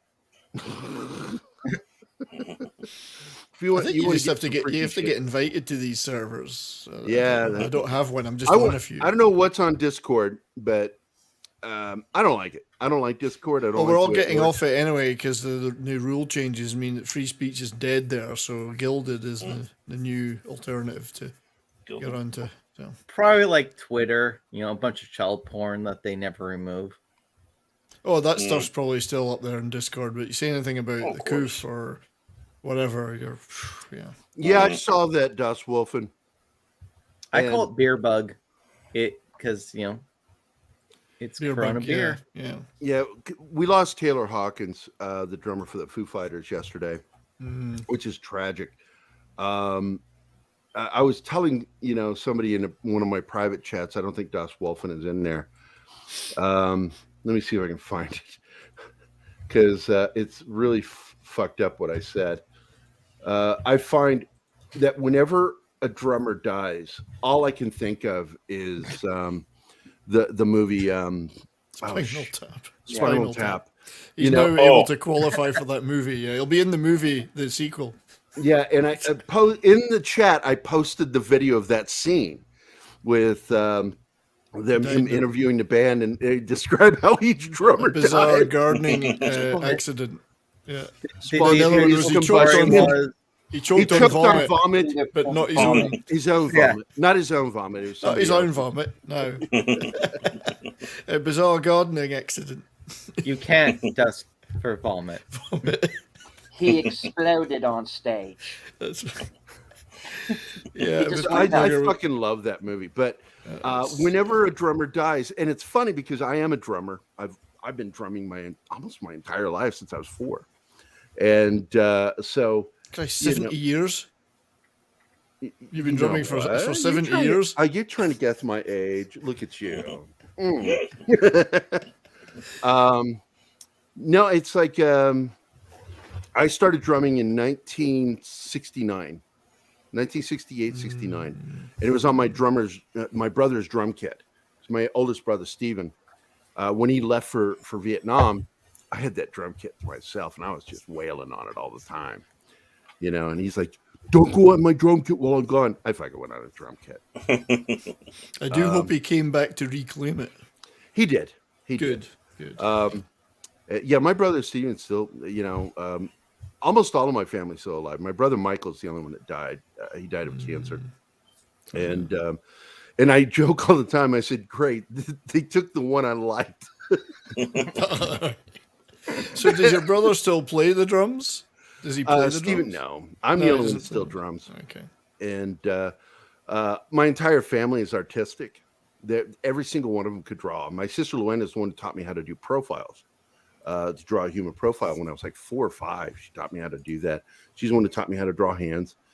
Every single one of them was an artist. I always joke, I'm the only one lazy enough to make it a career. Isn't drawing hands the hard part? Drawing the 3/4 profile, that's where your face is in this position, is one of the hardest things to draw in the human hand. And I learned the Marvel way, oddly. Even though I didn't take comic book art classes, I wanted to go to Kubert School, couldn't afford it. And my God, man, great stuff, dude. I fucking love the Marvel books. that came out in the 80s, man. It was good stuff. Oh. But the guys I learned from were Al Williamson, Frank Frazetta, and Drew Struzan. And then, of course, in the 80s, right before I was really tight on my style, Mike Mignola and Frank Miller kicked in. And they impacted how I ink. Not how I draw, but how I ink. Cool. So one of my favorite special videos talent, man. ever is with Stan Lee and Rob Liefeld. You know, like they're talking about a thing, and he's like, "Guys, his thing is like, it's cool." It's like, no, but why is it like this? It's cool. That's fucked up, Mr. Tickle Trunk. Read what he said there. I laugh while stabbing Geary, and that's what my sister Luann calls me, is Geary. So he Could picked that I up. laugh? Well, he's doing that. Yeah, and I've always said, look, man, you can laugh all you want, just don't laugh and point. Well, isn't being stabbed the ultimate game pointed at? Yeah, and the story behind that is fucked up. You know, I'll tell you guys sometime. I don't want to talk about it on the show because some people might be freaked out by what happened when I got stabbed, and I don't want to freak people out. I just sent you an email, by the way, because I had your email. I've just emailed you, so we can email each other in future, in case you want to get hold of me. Yeah, it's my preferred way of communicating with people. Yeah, I've just sent you one, so, just for future reference. While I remember, I'm being sarcastic. It is not my preferred way. It is for me. I hate nice, phone. I hate have a nice talking on the record of phone. But I do like voice chat or video chat because I can work while doing it. I don't like any kind of text chatting, anything that requires me to have to stop working. I don't like. Yeah, I kind of hate agree with texting. you. Yeah, I agree with you. Yeah. Let's see, if I freaked out every time I nearly died because of the stupid things I did. Amazingly, I've only done stupid things a handful of times. I usually almost died because of something somebody else I was with did. And including one of my best friends that I grew up with, Michael Beatty. He flipped the truck while we were in it. And we landed sideways, slammed up against one of those concrete drain systems that was above ground. And we were sitting upside down, and I turned and looked at it. And the first thing I said is, I just read it. This is not cool. Yeah, I've been in vehicles that have flipped twice. First time I thought I was going to die. I thought, this is it. I'm upside down there. Chaos is ensuing. Everything's exploding. I thought, oh well, it was fun while it lasted. Mm-hmm. And I shockingly came to a halt and survived upside down. Vehicle was destroyed, but still there. So it wasn't my time, I guess. You know? Monkey Jeebus. My strength comes from breaking apart action figures before I learned you can heat them up and just pop them apart. That's wrong. I guess we're all we've all brushed with death here, there, and whatever. It's the nature of life. It is. I nearly was hit by a car every year of my life till I hit like 17 or 18. And you learned to stop playing in the street. So it wasn't on the same day every year, was it? No, I wasn't really keeping track of that. So I'm putting. Hold on, guys. Hold on. I'm putting the link to the chat if anybody wants to join us. Go right ahead. Yeah, it's March 9th. It's time for the Shanatsky to die. You know, Shanatsky. Of course, we don't know that we didn't die and that we're not in some kind of we're going to have a alternative universe. Deadpool is what we're going to do. Is like, who's going to die first? On that note, guys, I'm going to have to jump off. Oh, okay. I'm up against, I'm up against a hard out. So enjoy the rest of the show. Thank you for. And I'm usually hard to get out. Good to see you deleted, though. Deleted. Take care, buddy. Nice seeing you again, deleted. Take care. Cheers, buddy. Take care. Indeed. How do we know where we didn't die in these occasions? What proof have we got? We didn't. We could be in purgatory. We could be in some alternative universe. Could have been reborn. We could be in a simulation right now. You know what? I think about. You know what? There is some truth to that because you know what's more hell than all the things you love being corrupted and destroyed in front of your eyes. Like, I'd almost prefer to be dead than for all these terrible things to have happened, or just the way the world's gone to shit. Yeah. Like, how do we know it's the same world we were in a few years ago? We don't, you know. That's the kind of thing I think about. Long-time science fiction guy, so you know. That's one thing. We can hear the show through your speakers. I had to mute you. And God knows we don't want to hear this show. No, I'm on this and I don't want to hear it. I don't even listen to myself. Why should I listen to you? Yeah. That's why, I've been looking for someone to take over editing because I can't stand listening to my voice in particular because most people don't like listening to their own voices. No. It just frustrates me hearing myself. And I get stuck editing some of our videos and it's like, so I fast forward to them. So my voice ends up sounding like, you end up not sounding like how you think you sound. That's why you don't like the way you voice, because like I think it's like the bones in your ears or something like that. Just for some reason, what you hear yourself is when you're talking, it doesn't bother you. Sound like.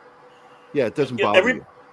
Everybody sits back and says how good I sound. I sound so great radio voice. I think I suck. You're okay. Myself. No, I'm sound okay. right. You sound good. Yeah. I know, but I mean, we all think that, though. We all think that. Exactly. You want to say that just a little more gay? Oh, you sound wonderful. I love it. Well, you're grand. There you go. Hey, there's a time and a place for gay sex. It's called high school. Well, people have asked, That's called the Navy. What was it like in the Army? What was it like in the Army? I said, it's a lot like prison, just a lot less stabbing and a little bit less gay sex. Sometimes the same thing. Sometimes the two go together. But, There's a guy named Steven Zealand whose entire career has basically just been about writing about gays in the military. Well, it's like you'll hear things like if you remember about a decade back, they were talking about how in the military there was rampant rape and that it was now a what do they call it, epidemic. And I said, statistically, it is exactly the same as in our society. So what do you mean? Yeah. It's exactly the same statistic as society. So are you saying rape is an epidemic in society? No, you're not. But you'll say it about the military. Fuck off. They'll just redefine the word rape then, you see. Well, it's always about attacking something with the military. Always attacking something. There's always something wrong with the military. But it's like, look, all the military is the microcosm of the society that it's serving. It is a microcosm of the society it serves. So therefore, it is an equal, proportional representation of society itself. There were gay people. I served with a lot of gay guys, women too. It just crap. Wait a minute. Are you a biologist? Because how do you know there were women? You don't know that. You just totally. They were in the. They were. I don't believe you. They were. He's talking out of his ass. Actually, if I could do that, that'd be a hell of a trick. I'd be Jim Carrey. I served with a few people who were apparently women, but it's hard to tell. What is really sad, though, the legal definition of rape, there has to be penetration involved. So in other words... Yeah, it's sexual assault and rape are two different things. Even though rape is sexual assault, an actual sexual assault can also be different than just rape. So it can be physical touching, things. I don't want to describe what they are. But we don't want to go too far down that route, but there is a tendency. That's a wee rabbit hole we don't want to go down. That's a big fucking rabbit hole. Mama Susan will probably not like those conversations, but there's attempts to redefine the language there, like there is in everything else in our society today, to try and suit certain viewpoints in the world. So. Like, do you know racism can't exist against white people now? That's what they say. Well, racism I got so annoyed the first time I heard somebody say reverse racism. So what the it's just racism. There's no such thing as reverse racism. There's just racism. Well, reverse says it doesn't exist. The people that say there can't be any racism against white people have never lived in the Middle East. So You know, try walking down the street in some of those cities, but you know. But anyway, you can join us, Courtney, if you want to. I put that link into the chat. Well, Merriam-Webster changed the definition of racism to fit what the woke crowd believe. Yes. Yeah. They made it so in order to be racist, there has to be a component of power involved. Yeah, that's the dumbest thing I've ever fucking heard. Well, I also hate when they say rape is entirely by power. It's like, no, sometimes someone just wants to fuck someone and they can't do it the normal way. Because they're psychotic. Yeah. But all violent crimes involve a component of power, or indeed most crimes. So. Well, that's also where hate crime pisses me off. I'm like, most times people kill each other, hate is involved in some form. Yeah, you murder somebody, that's pretty hateful. Doesn't matter what their immutables are. Yeah. Well, Keith is here. Keith. Traveling Keith? You know, so if you murder, just make sure you're murdering your own race or you murder white people. And make sure you have a smile on your face so it's not hate. Make sure they've got a small W at the start. Yeah. Strauss, Mr. Tickle Trunk. Late. Coba. Or you know, make sure they have a Hitler mustache. That's fucking. And then you can say you were trying to kill Hitler. It's tough to do it in an Australian accent because Australia isn't real. It doesn't exist. It's not a real place. It's a prison colony. Yeah, but it's nowhere. It's not even where they say it British is. Empire. You ask anyone from New Zealand, Australia isn't where they say it is. It doesn't exist. Nope. It's flat earthers. It became one again. Australia is it's nothing to do with the flat Earth. It's not a real place. No, I mean, if you talk to a flat earther, ask them about Australia. It's fun. All right, yeah. Getting them to explain how Australia works. Why does water go the opposite direction in Australia? Yeah. Nothing. Yeah. My favorite thing ever is when the Flat Earth Society tweeted, "We have members around the globe," and then there's just responsive, "Say that, but slower." Yeah, that was the most hilarious. We have members around the globe. Talk about the most hilarious gaffe in history. One of them. Yeah, it's just that. Keith, are you there? Can you hear us? Oh, so Keith is that way. I'm going back to what I have. So I'm gonna because I've got some more stuff to show.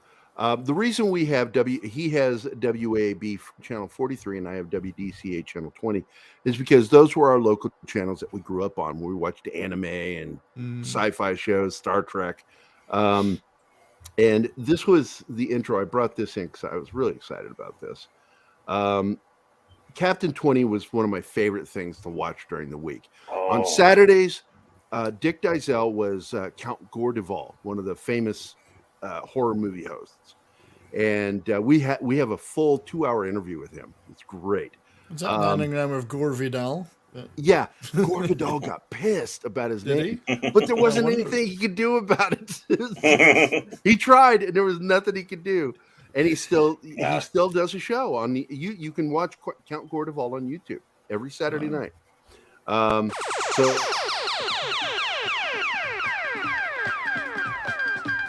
this was WDCA's intro for Captain 20 for cartoons and such in the afternoons.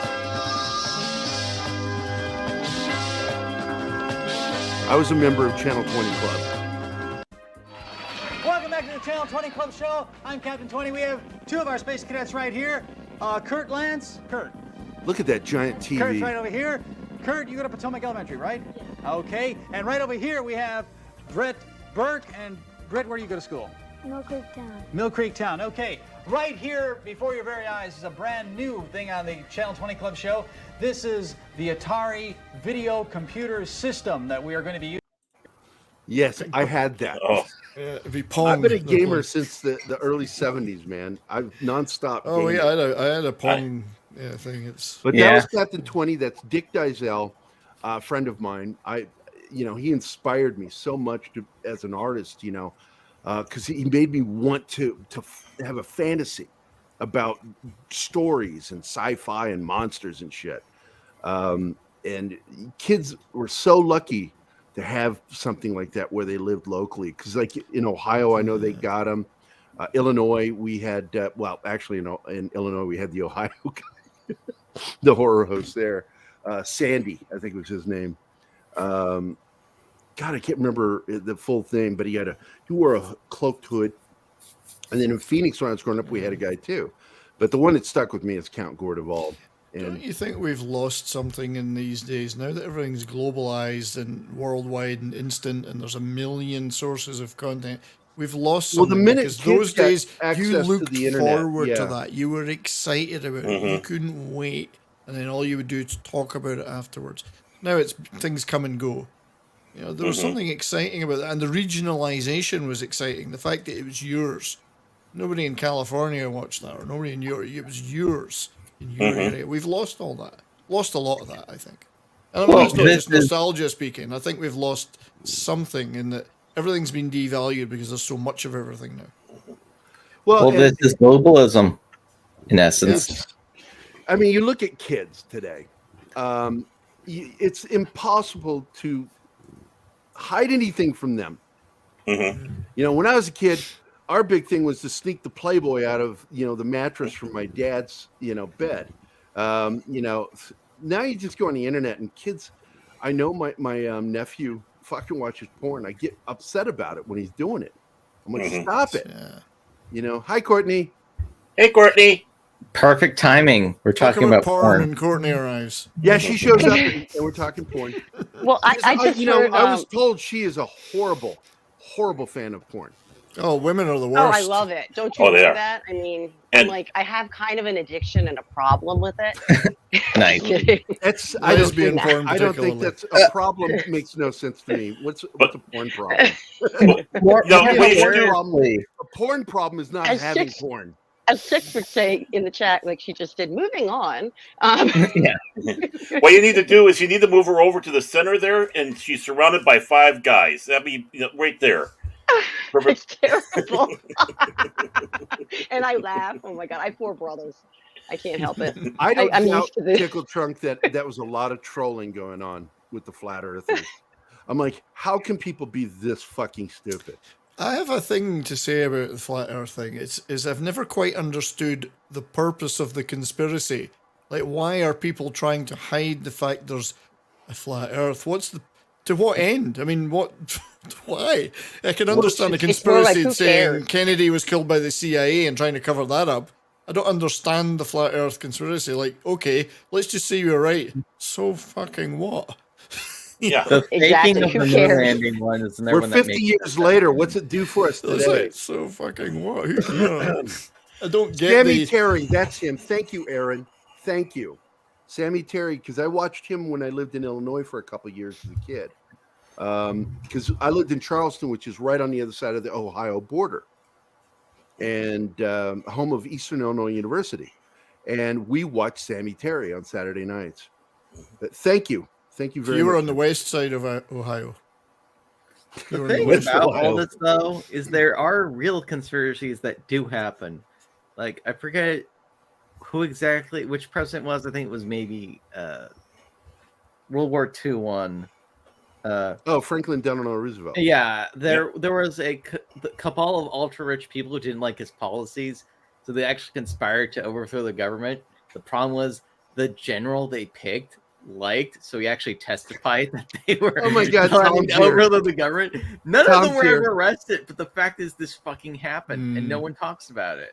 Hey guys, Tom is here. But there's a reason. Tom's in the chat. He is. We should get him on here because he knows Read all what about he said. porn. What the fuck did I walk into? He's an expert. A shit show. You came into a shit show. Hey, if you showed up for the first hour, it was all about Nimoy and Halo.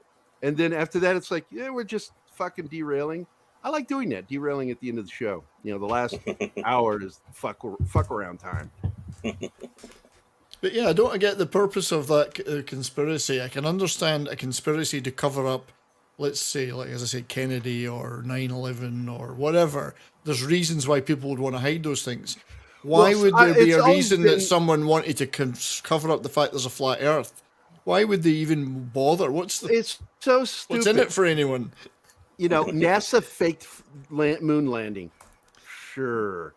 Yeah, NASA's photos are all faked. Even that I can understand being a conspiracy in the sense that, yes, maybe they did it because what does NASA get out of it? There's nothing. Well, they gained by didn't. fake. Maybe they didn't, but you could say that I'm stretching it because I totally think it's bullshit. That okay, it fueled the West against Russia and bankrupted Russia, trying to beat them to get to the moon and blah blah blah. But the flat Earth thing, what's in it for anybody? I don't. They're going. They're hiding the truth from you. Why? As a member in good standing of the Hollow Earth Society, I do not get those flat Earth conspiracy theories. Exactly. Correct.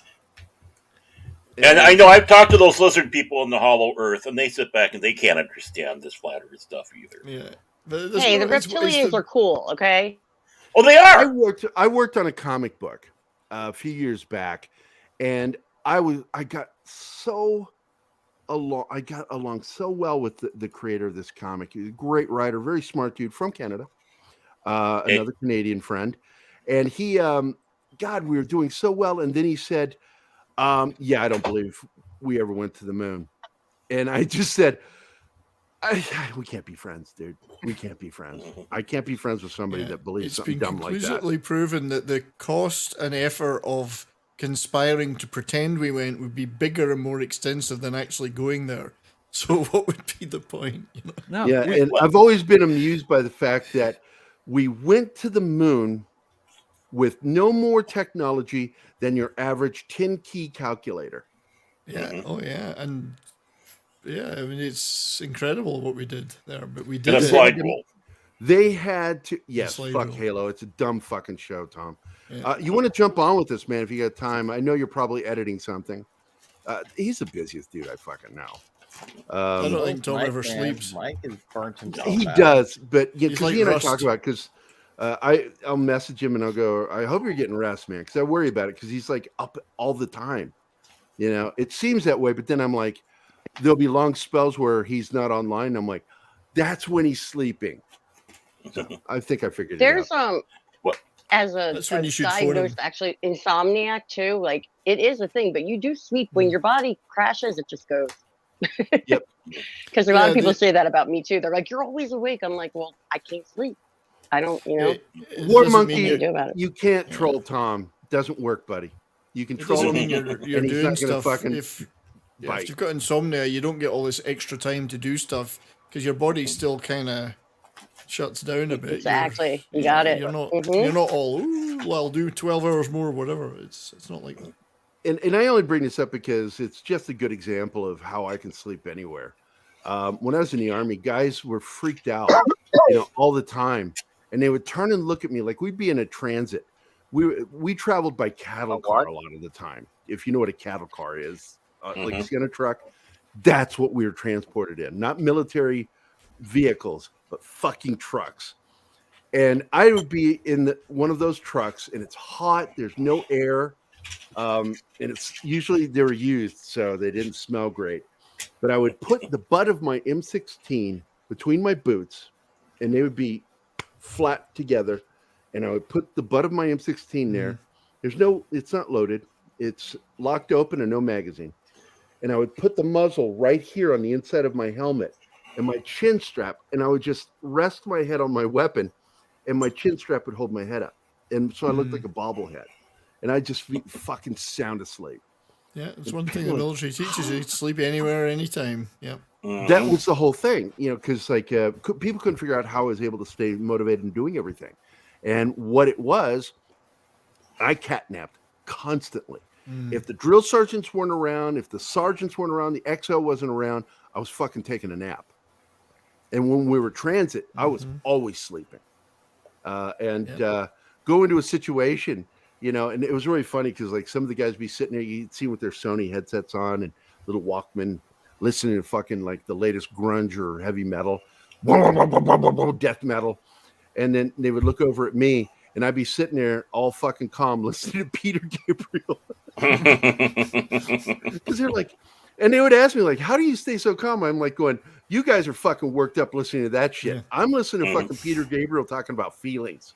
And shit like that and love. Feelings? What are feelings? Master Chief lies down on Broadway. You know, like, Master Chief's got feelings now. Too. Nobody gets that joke, but I got it, Shanatsky. Yeah. I got it. Feelings, nothing more than feelings. What he's talking about is the last album that Peter Gabriel did with Genesis was The Lamb Lies Down on Broadway. I have the double. I am a big Genesis Peter Gabriel fan. I got the double album back. I love you a roll.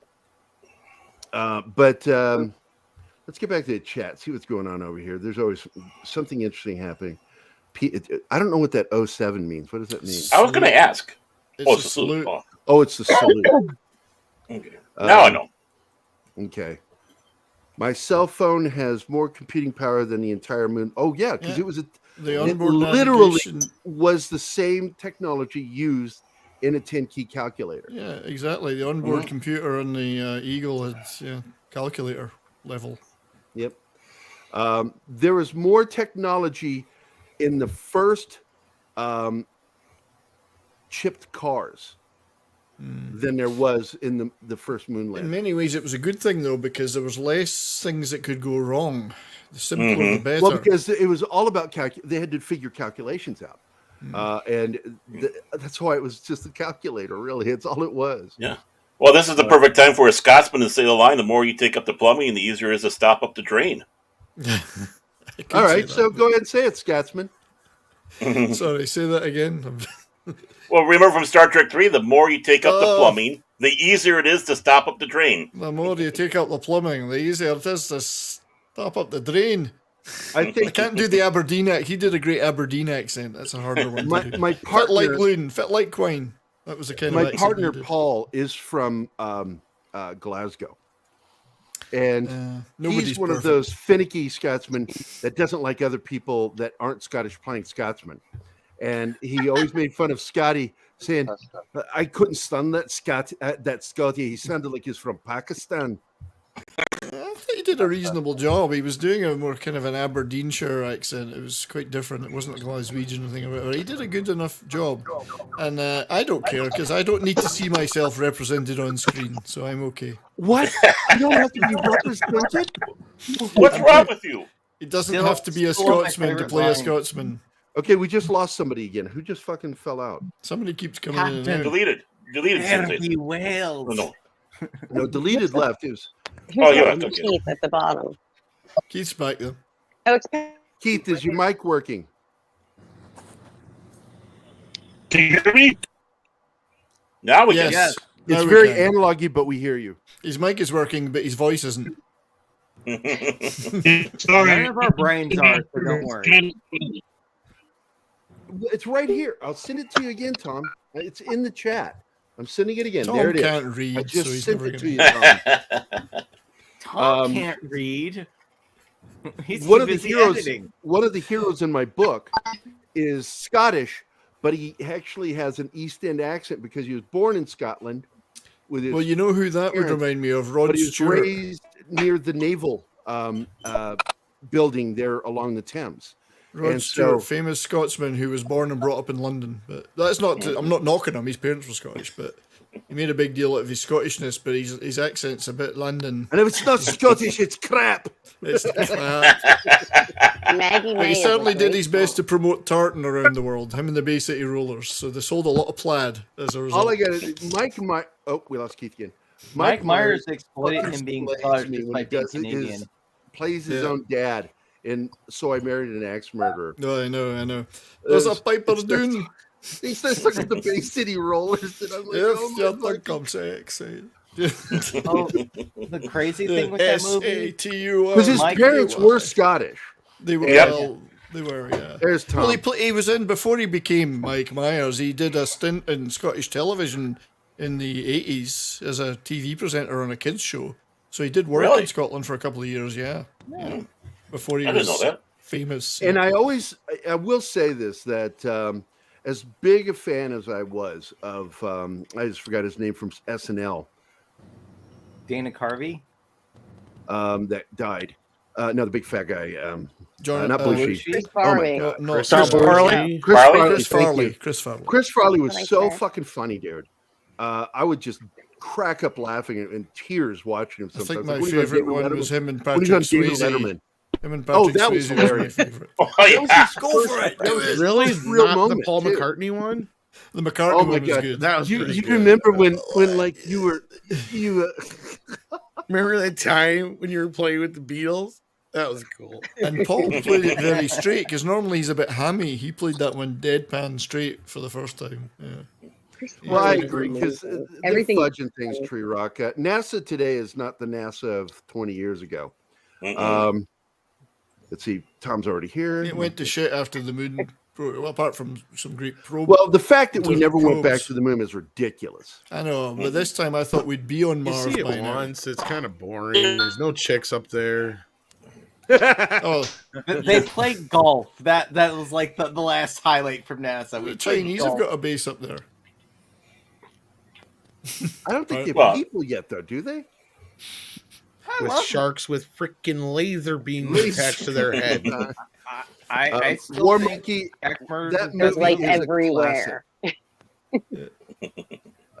So I Married an Axe Murderer is like one of my favorite films of all time. Oh, I it's fucking great, love that yeah. movie. I didn't care It's a for good the movie. movie all that much, but there's some bits in it that are pretty good.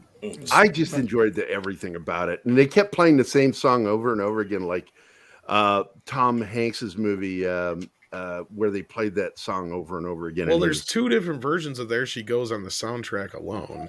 If that's the song you're talking about. The lads. yes, they do. They play it 3 times in the film though, and I was just like, Who did wow, that? they Six really Pets like that or song. Something. So they did that later. I didn't Their like cover the was good. ending. That I think is the reason why I didn't care for it. I'm like, this movie only works if she's really not an axe murderer. Hmm. I Well, always she's loved not. his beatnik slam Her poster. sister is. Well, I just kind of fucking fell off the edge at the end there. The whole axe, just having an actual axe murderer in it, like, Well, just it's suffered, and I know what you're talking about. It's the third act. the tonal shift at the end just really Yeah, the kind of third fucked act it flop. for me. Yep.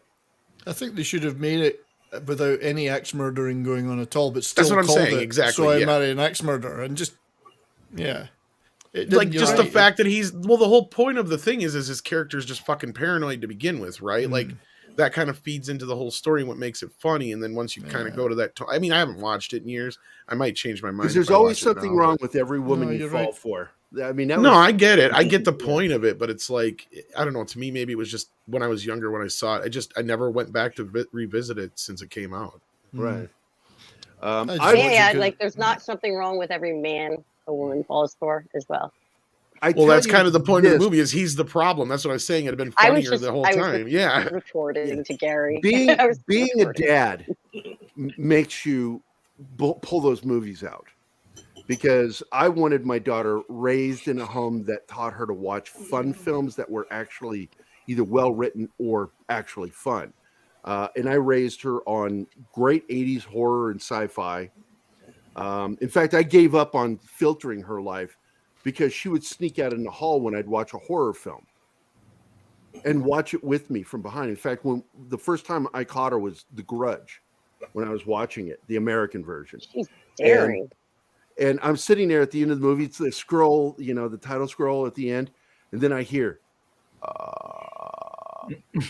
and I'm looking because I have surround sound. I'm like, and then I turned and looked. The hallway was behind me, and in the dark of the hallway, my daughter's in a white gown and her dark black hair, and I'm like, She's oh my awesome. god, oh my fucking god, are they teaching you CPR at school yet? Oh my god. Actual Sounds what I amazing. said to her. That is what I said to her.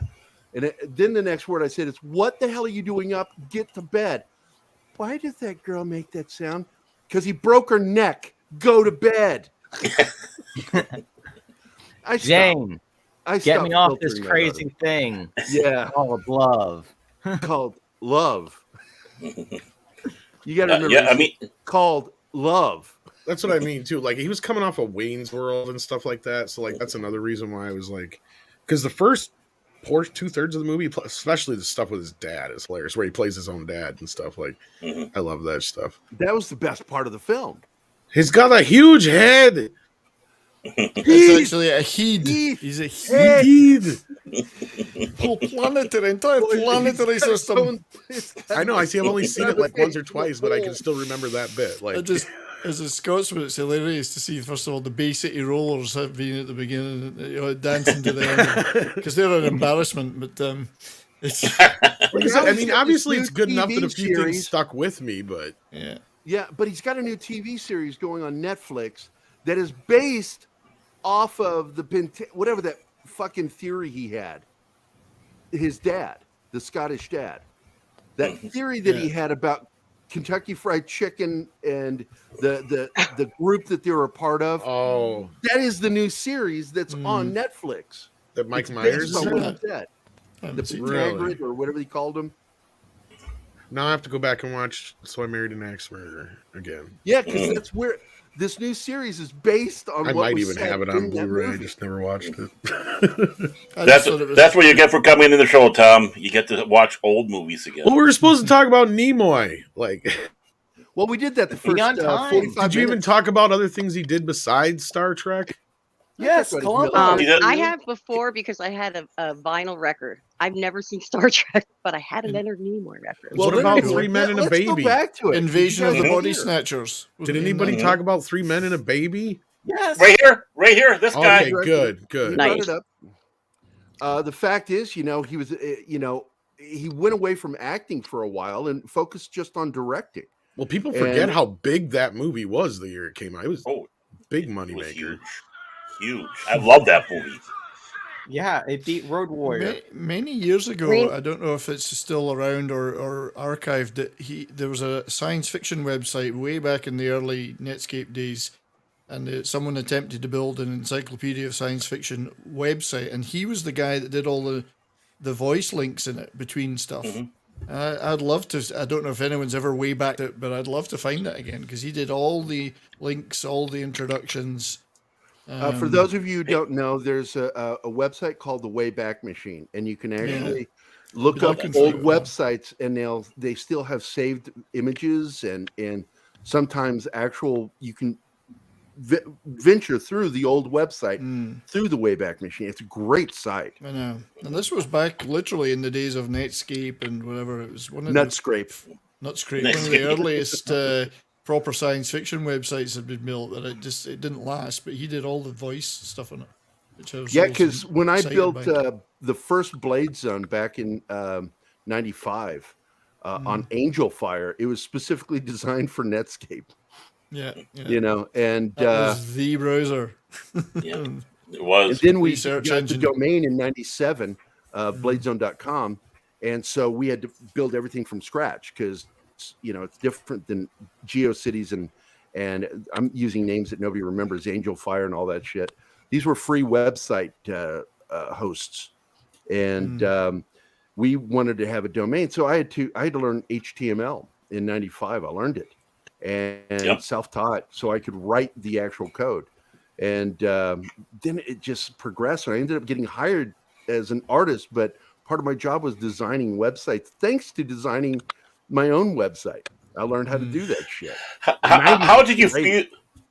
How did you feel when you were trying to figure out? I need to try to do this, and you finally learned that code. It went in there, worked just right, and it's like you had almost an orgasm because I did it.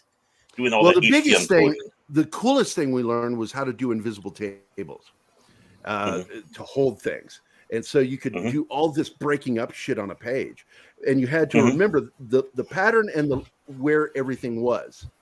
Yep. Here comes Danny. There he is, Dork Knight. How's your I Love Lucy day going? By the way, she's asleep right now.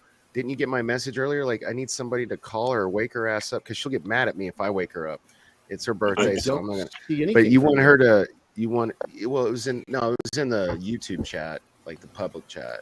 Oh, it doesn't. It doesn't. No, it's fine. I don't have a number. Well, hey, so her phone number is you gotta do that on live. 8675309, right? 702. Yeah. That's amazing. That's the same as my social security number. At least that's what I tell those guys that always want to so my credit card debt.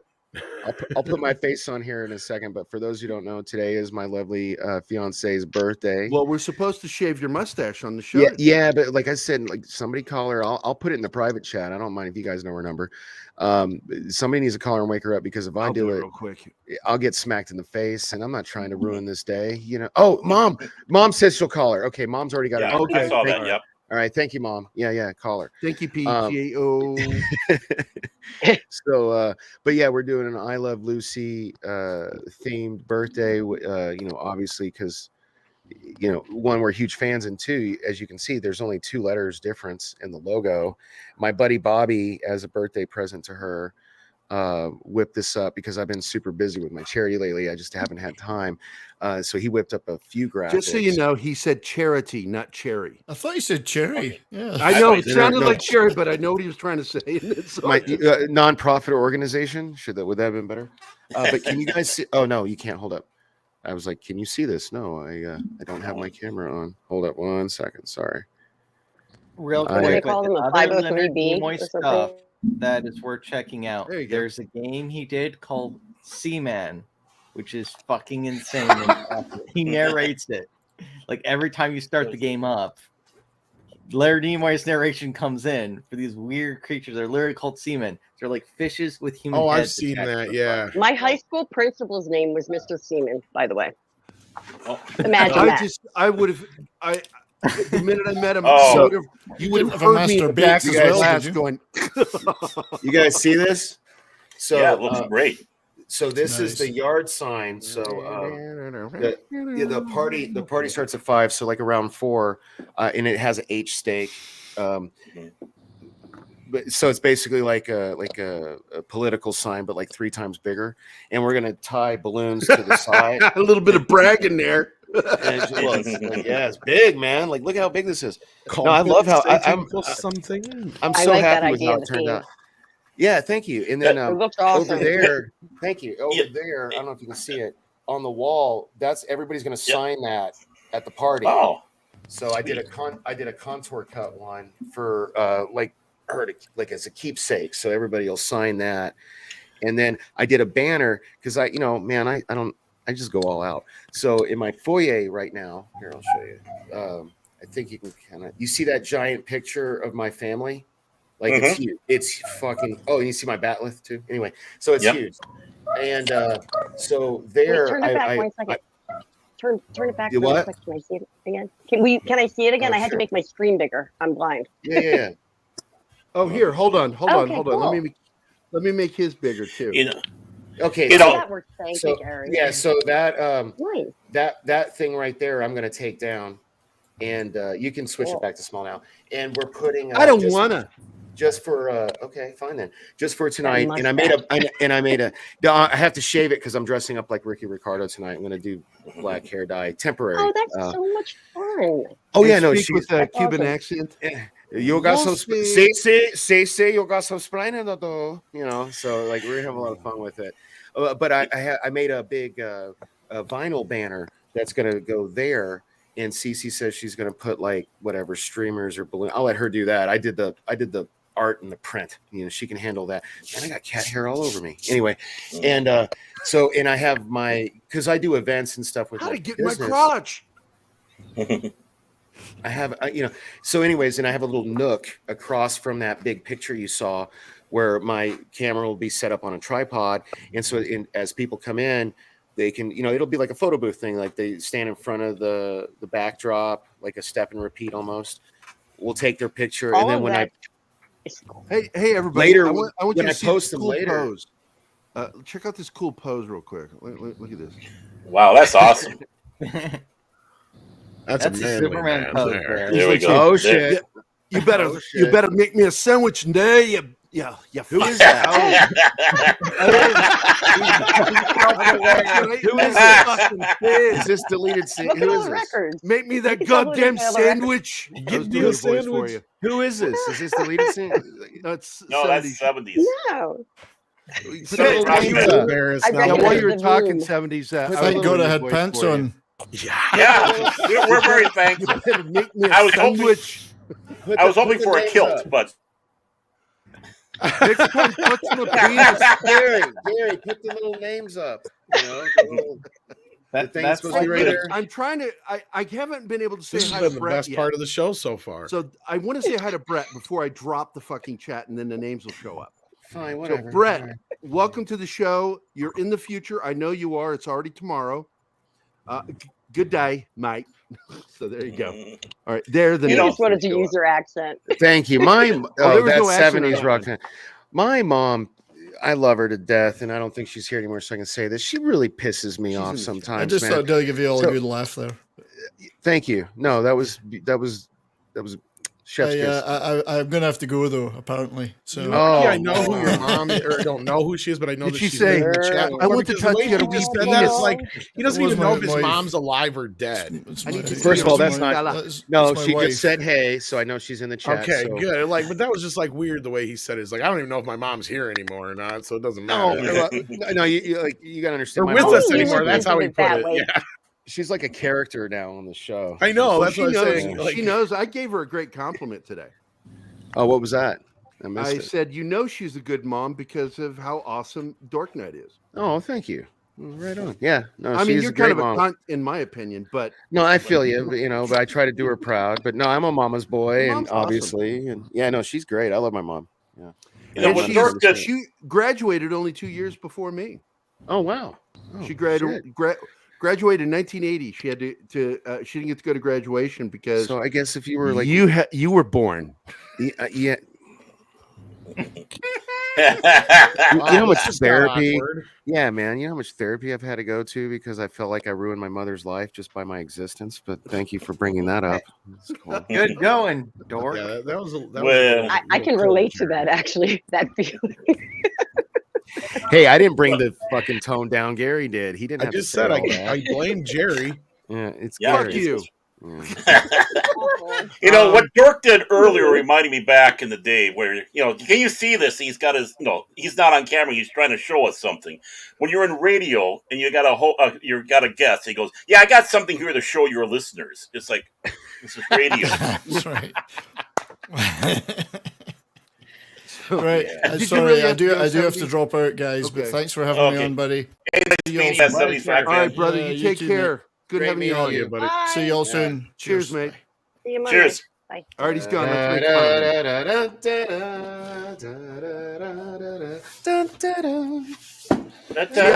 what I did, PKO. I got into a physical confrontation with my vice principal when he made an allegation that I was doing drugs. And I just quit. He was forced to apologize to me, but instead of coming back, I took the apology, and then I went and I took my GED. Damn, mom is sharing a lot of personal stuff. You do understand, Mom, this is on the internet. Like everybody on earth will see it it's in perpetuity. For at least a day. I got accused of doing drugs too in high school. I mean, I really was doing drugs. Yeah, right. Right. I was the opposite. I was very clean cut. I was a real Catholic altar boy. I was very clean minded. I was raised Catholic too. Don't get me wrong. I had a filthy mind for girls. We definitely wouldn't have been I was friends. Catholic. That made it worse. Hey, Mom, did you call Cecy, or am I going to have to shave my mustache off myself? Because, I promised the people this was going to happen. So let me know, Mom. Sorry. Listen to how he's saying it. The people. I promise the people. And I will make you take center screen when she does this too, because this is fun. To me, this is like my favorite thing. I really wanted to have Shane Moore on today.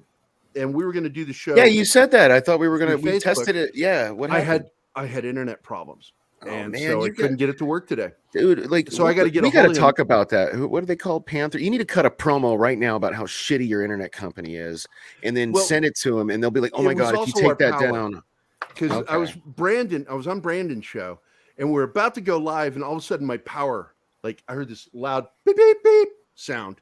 Outside, dude, I used to live in the Midwest. It wasn't that bad. Off. Is it because of the war? Is it gas? I mean, what's going on here? We have really Sparklight, which is supposed to be a really good, because we had Sparklight at our other house, the one that burned down, and it was great internet. Never went down. I never had a single problem. The house burnt down, but the internet didn't. Now we moved to this rental out here in the country, and we can't get the owner to do shit. with this internet, and all of us. Dude, have you tried DirectWay? Because I owned a house when I lived in Tarkington, Texas, and there was nothing out there. I had to make my own power, my own septic, and all this shit. And I got it was a satellite service. And I made my wife out of yams. No, I'm serious. It's called HughesNet. I mean, just look into it. Maybe, HughesNet. Like, look into it. If you're in the country, HughesNet is it's a big thing. Yeah, and they've gotten way better. I haven't used them in like 15 years, but like I have friends that do, and they like, yeah, man, it's gotten way better. So I would look into it. I just want to point out right now that Courtney's in the center. He's surrounded by the men now. It's a back to the joke. it's a what, court balls bukkake party. We're good. Oh, great. That's disgusting. And I went to buy that filter. There's a filter where you can put jizz on people's faces. And I want to get that fucking filter and do that to people on the show randomly. Oh, my God. Yeah. Oh, by the way, Tom, I also want to make it known that when it came to Leonard Nimoy, I did bring up the Man from U.N.C.L.E. with him, Shatner, and Werner Klimper. So you had Captain Kirk, Mr. Spock, and Colonel Klink all together in the same episode. Werner was Mom, a text isn't going to work. Call her. At least somebody here is professional. Did you know that he owned that monocle? Werner did. He Yeah. owned the monocle from Hogan's Heroes, and then it was stolen one day. Mm-hmm. And he'd owned it for like years, and somebody stole it. And then what's his name? Pat Sajak had his talk show, and Pat Sajak isn't that the presented him with a replacement monocle made exactly like the one he wore on the show. Mm-hmm. Well, maybe I'm showing my He got use so here. emotional when he got that. Pat Sajak from Wheel of Fortune. That Pat Sajak? Yeah, Pat Yeah. Sajak. He had a thing before that? Yeah. No. Pat Sajak did talk shows. I didn't know that. While he was doing Wheel of Fortune, they tried to go up against Carson. He And tried here's to the be a funny thing: stand-up, too, I never you know? watched any of the stuff he did when I was a kid. I'm gonna go down I'm the just rabbit aware hole of it now. because I read about it. Oh, I bet you it's on YouTube. I'm gonna check that shit out. Oh, I bet you can find it. It's like a lot of people think that Johnny Carson started the Tonight Show, and they'll go, "No, it was Steve Allen." This is how I know. They'll say the other guy just before him. They'll say Jack Parr. And there's still Jack Parr. But no, you are right. Steve Allen started the Tonight Show. This is how I know Google listens. So I go to YouTube. I started to type in Pat Sajak, and then it auto. I wish I could share this. It auto like talk show, like bullshit. Like anybody else try that? That's. Well, by the way, I That think stuff this is happens to all you. the time to me. I'm not sure weird. who It she's happens. saying this to. I'm assuming you, Danny. What have I done wrong? I haven't done anything wrong. Yeah. I don't know. She might have been yelling at I'm me. I still don't laughing know. at the Jesus, comment Mom. above Like, that said Tom I- was I- his She's dad. not going to probably- yell at me because No, we're no. practically the same age. Somebody probably said GD. Oh, hey, baby. Hey. She's There awake, she is. guys. Happy morning. birthday. Hi, Cecy. Happy They're saying Happy birthday. Here. She can't hear you. Hold up. Happy 21st birthday. Get really drunk. I said Happy happy 21st birthday. Get really drunk. Happy birthday. Happy I'm still drunk birthday from last to night. you. Are you still drunk? Happy birthday to That's perfect you. for shaving him. Happy birthday, Birthday, dear dear Cece. Cece. Happy Happy birthday birthday to you. And many more. Well, at least now we On know why he Channel went all 4. out. So. Right? Oh, He Cece's has a to. beauty. She's a sweetheart. Dude, she just got I out of love bed. your This dress. isn't even in I makeup, love and her she's dress. still beautiful. Overcompensate like a Channel mofo, 2. my friend. Definitely. And by the way, one time I was on a back show with up. Fat Steven, and I kept saying, "Hello, Google," and it was people in the chat were going, "Stop it! You're triggering my phone." That or say Siri. Hey, Alexa. Hello, People, Siri. Or hey, no, Alexa. oh, you just. Oh, I have my headphones in. I was going to say. I'm mine glad was- I got my headphones. Sorry. I'm You know- sorry. Sorry. You know, my daughter has what. got Hey, one of those Alexa, look up BBC porn. She got one of these Alexa. Hey, things, thank right? you, Mom. You woke her up, by the way. I just wanted to throw that out there. So. The wife and I are down the hall. Boys woke me up. Oh, well, Hey, never mind. Cecy, are Then. you ready to shave his mustache? Yeah. What? All I right, got go real get it. excited then. Let's do it. Let's do it. Oh, is it? This is it? It's happening. Someone needs to timestamp this, though. It's fucking happening. I'll let you do it. It's just gonna hurt.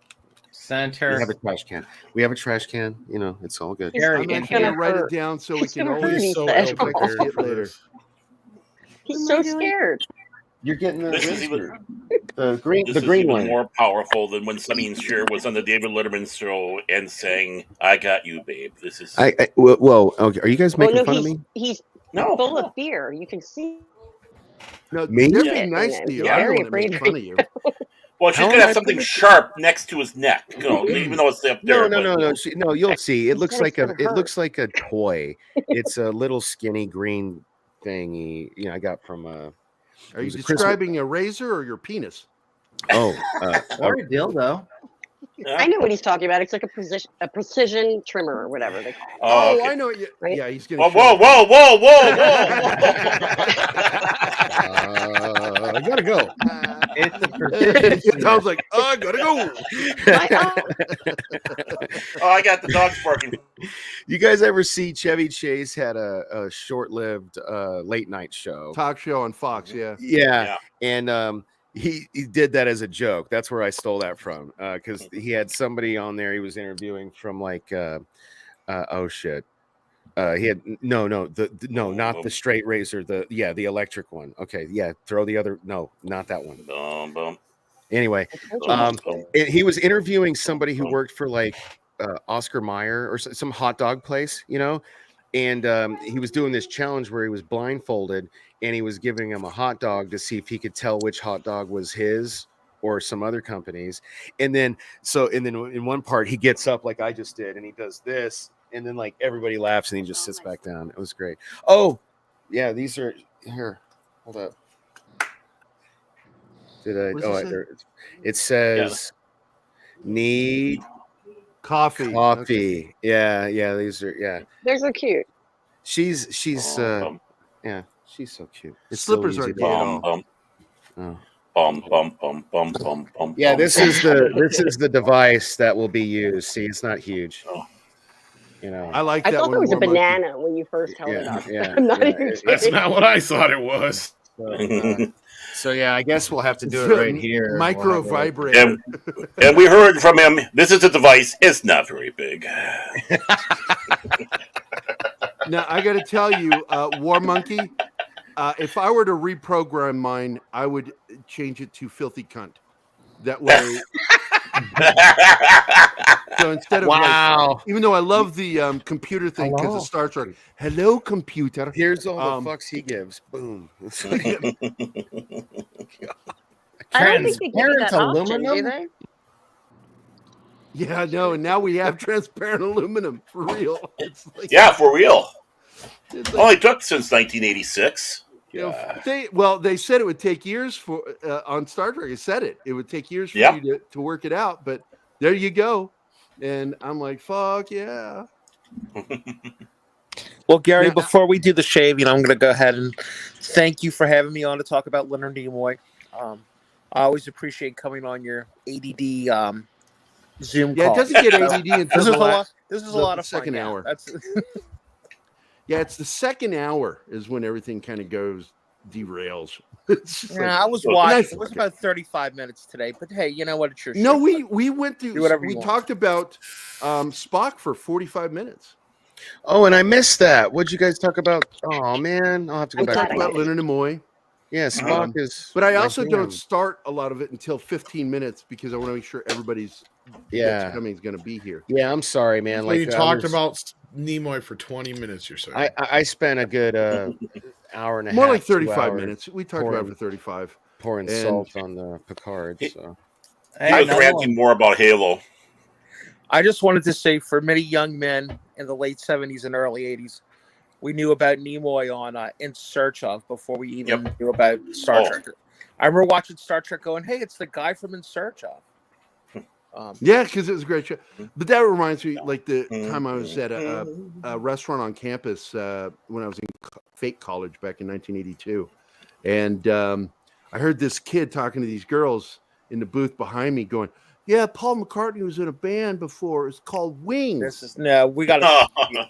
And I Not true. literally stood up and put my head over the top of the You're booth. doing a Farley joke. Stop. You're embarrassing yourself. That did not happen on campus. Yeah, it did. So hey, you know what's really it's really a cool? false memory. That's an old joke. No. Paul McCartney was in a group of Four Wing Jets. Okay. Somebody back me up on here. You've all heard this story before. No, it's an urban myth at most. I actually Nobody told a really similar joke a while back. Yes, thank I'm you. just telling what happened. You know, when I was on campus there at a cafeteria, and the kid there, we had a what do you call it? One of those machines you put money into to play jukebox. An automat. And automat. And you know, he played a Paul McCartney song, and he was like talking to these girls. I don't know if he's trying to show off some sort of knowledge to them or not. And he said that. He says, "Yeah, he was in the band before called Wings." And I just got so fucking angry, and I got up over top of it. He was in the fucking Beatles.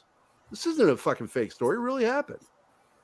Great. I don't make up stories. What now? Ever. Are you going to tell me the guy who just died from Foo Fighters, that Dave Grohl guy was in a band before Foo Fighters too? I don't believe it.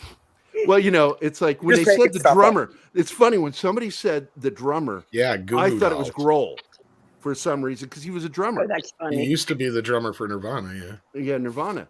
So when they said it, I immediately went, my heart skipped a jump. Grohl was the drummer for the first 2 years for the Foo Fighters too. So not to look like a That's dick, true. but I don't mind it. I was actually relieved it wasn't Dave Grohl. Yeah. I would have been I gotta live so with that. bummed. So I'm bummed already but I would have been so bummed. I like Dave Grohl. Yeah, even my daughter Big fan. posted about it because she's a big Foo Fighter fan. I raised her on They're a good great music. band. Yeah. A great band. Hold on, I'm reading the chat here. Speaking of that, has anyone Yes. seen that documentary? The The Cinder Seat. Dave Grohl did? Yeah. Have you Oh, seen Dave that yet? Grohl. I'm sorry. No. Studio 666 or something, I think it's called. Yeah, I don't know Zoe if it's out yet, went though. to see it in the theater. Yeah, it's out. I bought it, It is. and then I found out I didn't have to buy it. That it was going to be Oh, on where can I HBO or watch it? whoever. Oh, hold on. I want to make you. Hold on. Don't do it. Don't do it. There we go. Now. Timestamp. Can you hear? Yep. I heard it.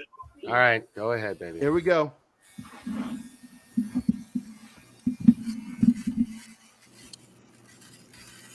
Something tells me he's never had a vibrating thing that close to his face before. Keep it clean. My mom's watching. This is exciting. We need some sort of background music for this. Keep Right? half of it so we can Music. sing. Oh god, that looks so weird. Oh, go do the other side. Yeah, I know. Oh. I got a screenshot. Yeah, just let me be J. Jonah Jameson for a second. Is that? Oh, okay. It's Oliver Hardy, the early thinner years. All right. Okay, hold Hitler. on. No. Bring me pictures of Spider-Man. Somebody get a screen cap of that. Come on, Spider-Man. Well, I've got it marked, so you can do it too. All right, so let's finish this off. All right. I might have. That's what she said. You can put the music back on. That was Uh-huh. nice. It's like being in a That spa. Sorry. He needs to be relaxed. Sorry. It died in it. No. Oh, I pushed it. Yeah. Do you look at me? Is it tickling your nose? Ow. Ow. This is true. We were supposed to get a new blade, but we forgot. Oh. So you're not going to get that bikini trim, right, on this one? Oh, wow. I love it too. She's dying laughing. I love you. Get the straight razor. Okay. Wow. It just died. Oh, that's funny. I'm like, okay, fuck it, we'll do it live. Lefty is half Hitler.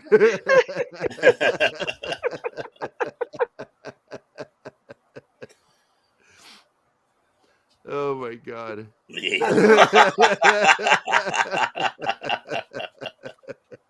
Once you go half Hitler, you never go back Hitler.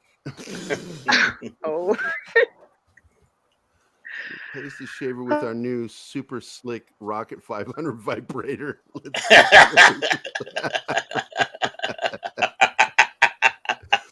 That's not a good look. Hey, Mark, why don't you jump on with this? I wanted to talk to you anyway. There you go, man. That's an invite. Join, Mark. Dork now looks like an evil version of Tom. It's gone. It's gone. All right, Okay. we fixed it. We fixed it, guys. It's gone. This is me now. Baby face, you got the sweetest little baby face. Are you kidding me? I just shaved and I already got 5 o'clock shadow. It's ridiculous. Yeah. You do not want to look like that and go to prison, man. I'm telling you. There we go. I get passed mine. around like a joint, brother. That Yeah, I bitch get is you. mine. Yeah. Why do you think? I mean, I used to look like a biker, and it doesn't take long. Like, give me like 2 months, and I'll have a huge beard. And anybody? What are you knows talking me. about? You had that mustache in a week. He looks like a cute I know, little right? baby. Yeah. I've never seen anybody with that much fucking growth hormone. I've always been that way. I started growing a beard when I was like 15. I just blame my mom or dad. I don't know, or whatever. It's like genes, man. Are you? My face has You're been a the one that can buy perpetual. beer for everybody. Yeah, my facial hair is in a perpetual state of growth. It never stops, and it literally exudes heat. Like you can, like midday, like if I shave with like shaving cream and a razor. Is Like it ovulating? Why? What do you mean? It's weird, man. No, if you put your hand, you can feel it's like you can feel it's like a heater. It's crazy, man. It's because he's going through menopause. I think the real question is Probably. whose facial hair isn't in a constant growth. What does that even mean? I don't know. You can't shut off your hair follicles. When do I get a? I'm wearing the wrong. When do I get a pop culture minefield hat, bro? So I can be wearing that instead of my. Look, you're in communication with my wife. That's the person. To No, bug I'm about not. that. She's supposed to get. I told her to hit me up. She hadn't hit me up. Well, she's out at the farmhouse right now. She's there for the next few days. Ow. She said she gets one first. Give him the face. Yeah, she said she gets a hat first. Okay. Damn, baby. Your mom's so cute. Hey. I, for one, am going to miss this porn stash. I have to sit back and say that. It, you know, dude, I like, do I gotta could give literally him grow it. credit. I could grow it in 3 days, so it's fine. What, Tom? I said I do got to give him credit. Not many guys can pull off a stash like that, and either not look like a you know what, or Petty. you know Freddie Mercury. So, oh, dude, I got to show you guys this picture, because I might have sent it to Gary. I don't know, but my buddy picked me up to help him out. He shattered his ankle recently, which was snowboarding, and yeah, it sucked. He owns his own business and stuff, and he but he can't, like, he's got a little scooter thingy. So I was like, dude, I'll help you. In fact, I did last week. That's where I was when I was doing the show with you guys. Remember when I was like at somebody's office or whatever? I was helping him out, and he anyways, he's so I forgot. That's what happens when you smoke pot. I'm sorry. Yep, that's why they call it dope. Can I tell? Speaking of porn stashes, I have to tell this story. It's short, but during the whole pandemic, they did virtual doctor's appointments, and my female doctor was even virtual. So you can imagine the jokes people were making, like, "Oh, you're gonna go to the guy like on camera and whatnot." So I get on, we get on the virtual thing, and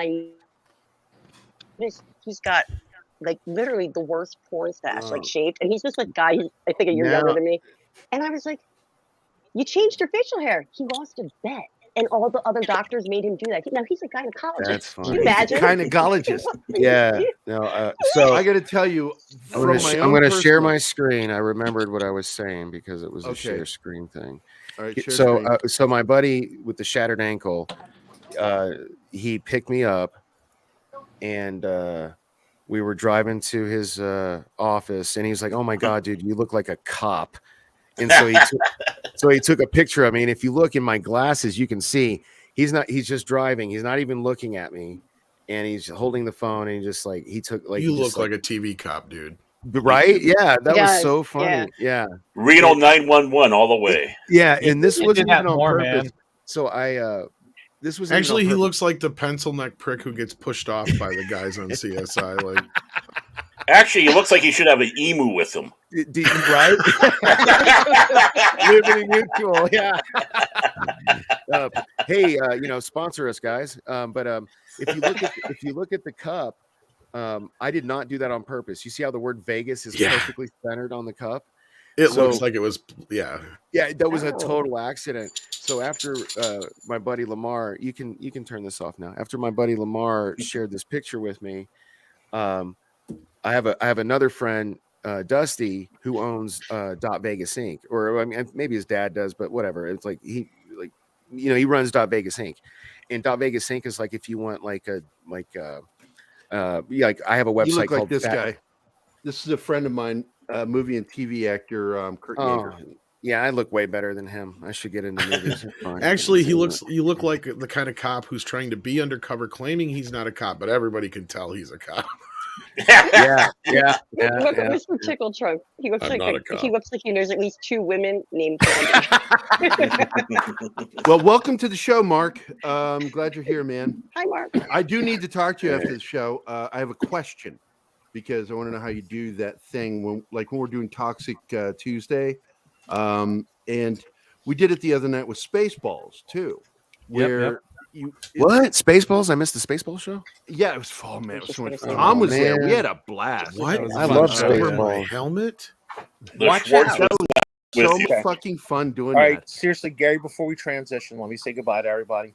And y'all have a good one. Mark, good seeing you again. Tom, good to see you, Pat. Who's talking? I can't tell. It's the Pat. It's Pat. Oh, Pat. Okay. It's Pat. Pat's been trying to escape for about 20 minutes now. Just want to remind you and Dork that the Adderall only works if you open the white top of the bottle off and you pour a couple of those pills out and then you take them first. You got to swallow them before the show. So I think he's trying to say we have ADD. That's fine. That's cool. I'm not hinting at it. I have it too. Don't absolutely point it out. As somebody who has ADD, I could tell it right away. We could smell around. Well, so here's the thing. I do have ADD, and I was on Adderall for over 10 years. But when I had my accident and I got put on Percocet, it's some stupid federal law. I can't have Percocet and Adderall because they're both controlled substances. So it was like either like have my brain work or not be in pain. And when I tried to not have my brain work, I turned into a miserable human that everybody hated because I was always in pain. So I opted for the I'll just be a space cadet. Yeah. And I was like, I'll just rather be a space cadet and not be in pain, So hopefully I can get back on it someday. I got one more surgery left to go for my neck, and then that should be the end. I hope it is for you. Yeah. Excellent. Well, I hope so too. Anyway, Pat, we'll see you later, buddy. Yeah, thank you, sir. Bye, guys. Have a good Saturday. Pat. Run, Pat, while you can. No, I wanted to say, because Courtney was talking about something. I'm friends with my doctor, and we had to do that too. Is that Richard is his name? And he called. We have these video teleconference thing, and so he says, and he's like asking. He says, "Is there any?" Yeah, it's exactly like this. And he says, "Are there any new complaints?" And I said, "Yeah, I've got a sore on the bottom of my scrotum here." And I stood up, and he goes, "No, Gary, no, I need to show you." And I kept standing up, and he's like, "No." And I sat down. I'm just fucking with you, Richard. I don't have any problems with my scrotum. I just remember that was the joke with everyone. Like, you're going to a virtual? What is this, webcam stuff? I'm like, no, we just have to touch base, I guess, and talk. Oh, here I thought you had stirrups at home. Well, they're required. Yeah, because you have to do checkups. It's like Star Trek. I love it. It's like Star Trek. Well, in order to keep certain prescriptions going, you have to have your regular checkups.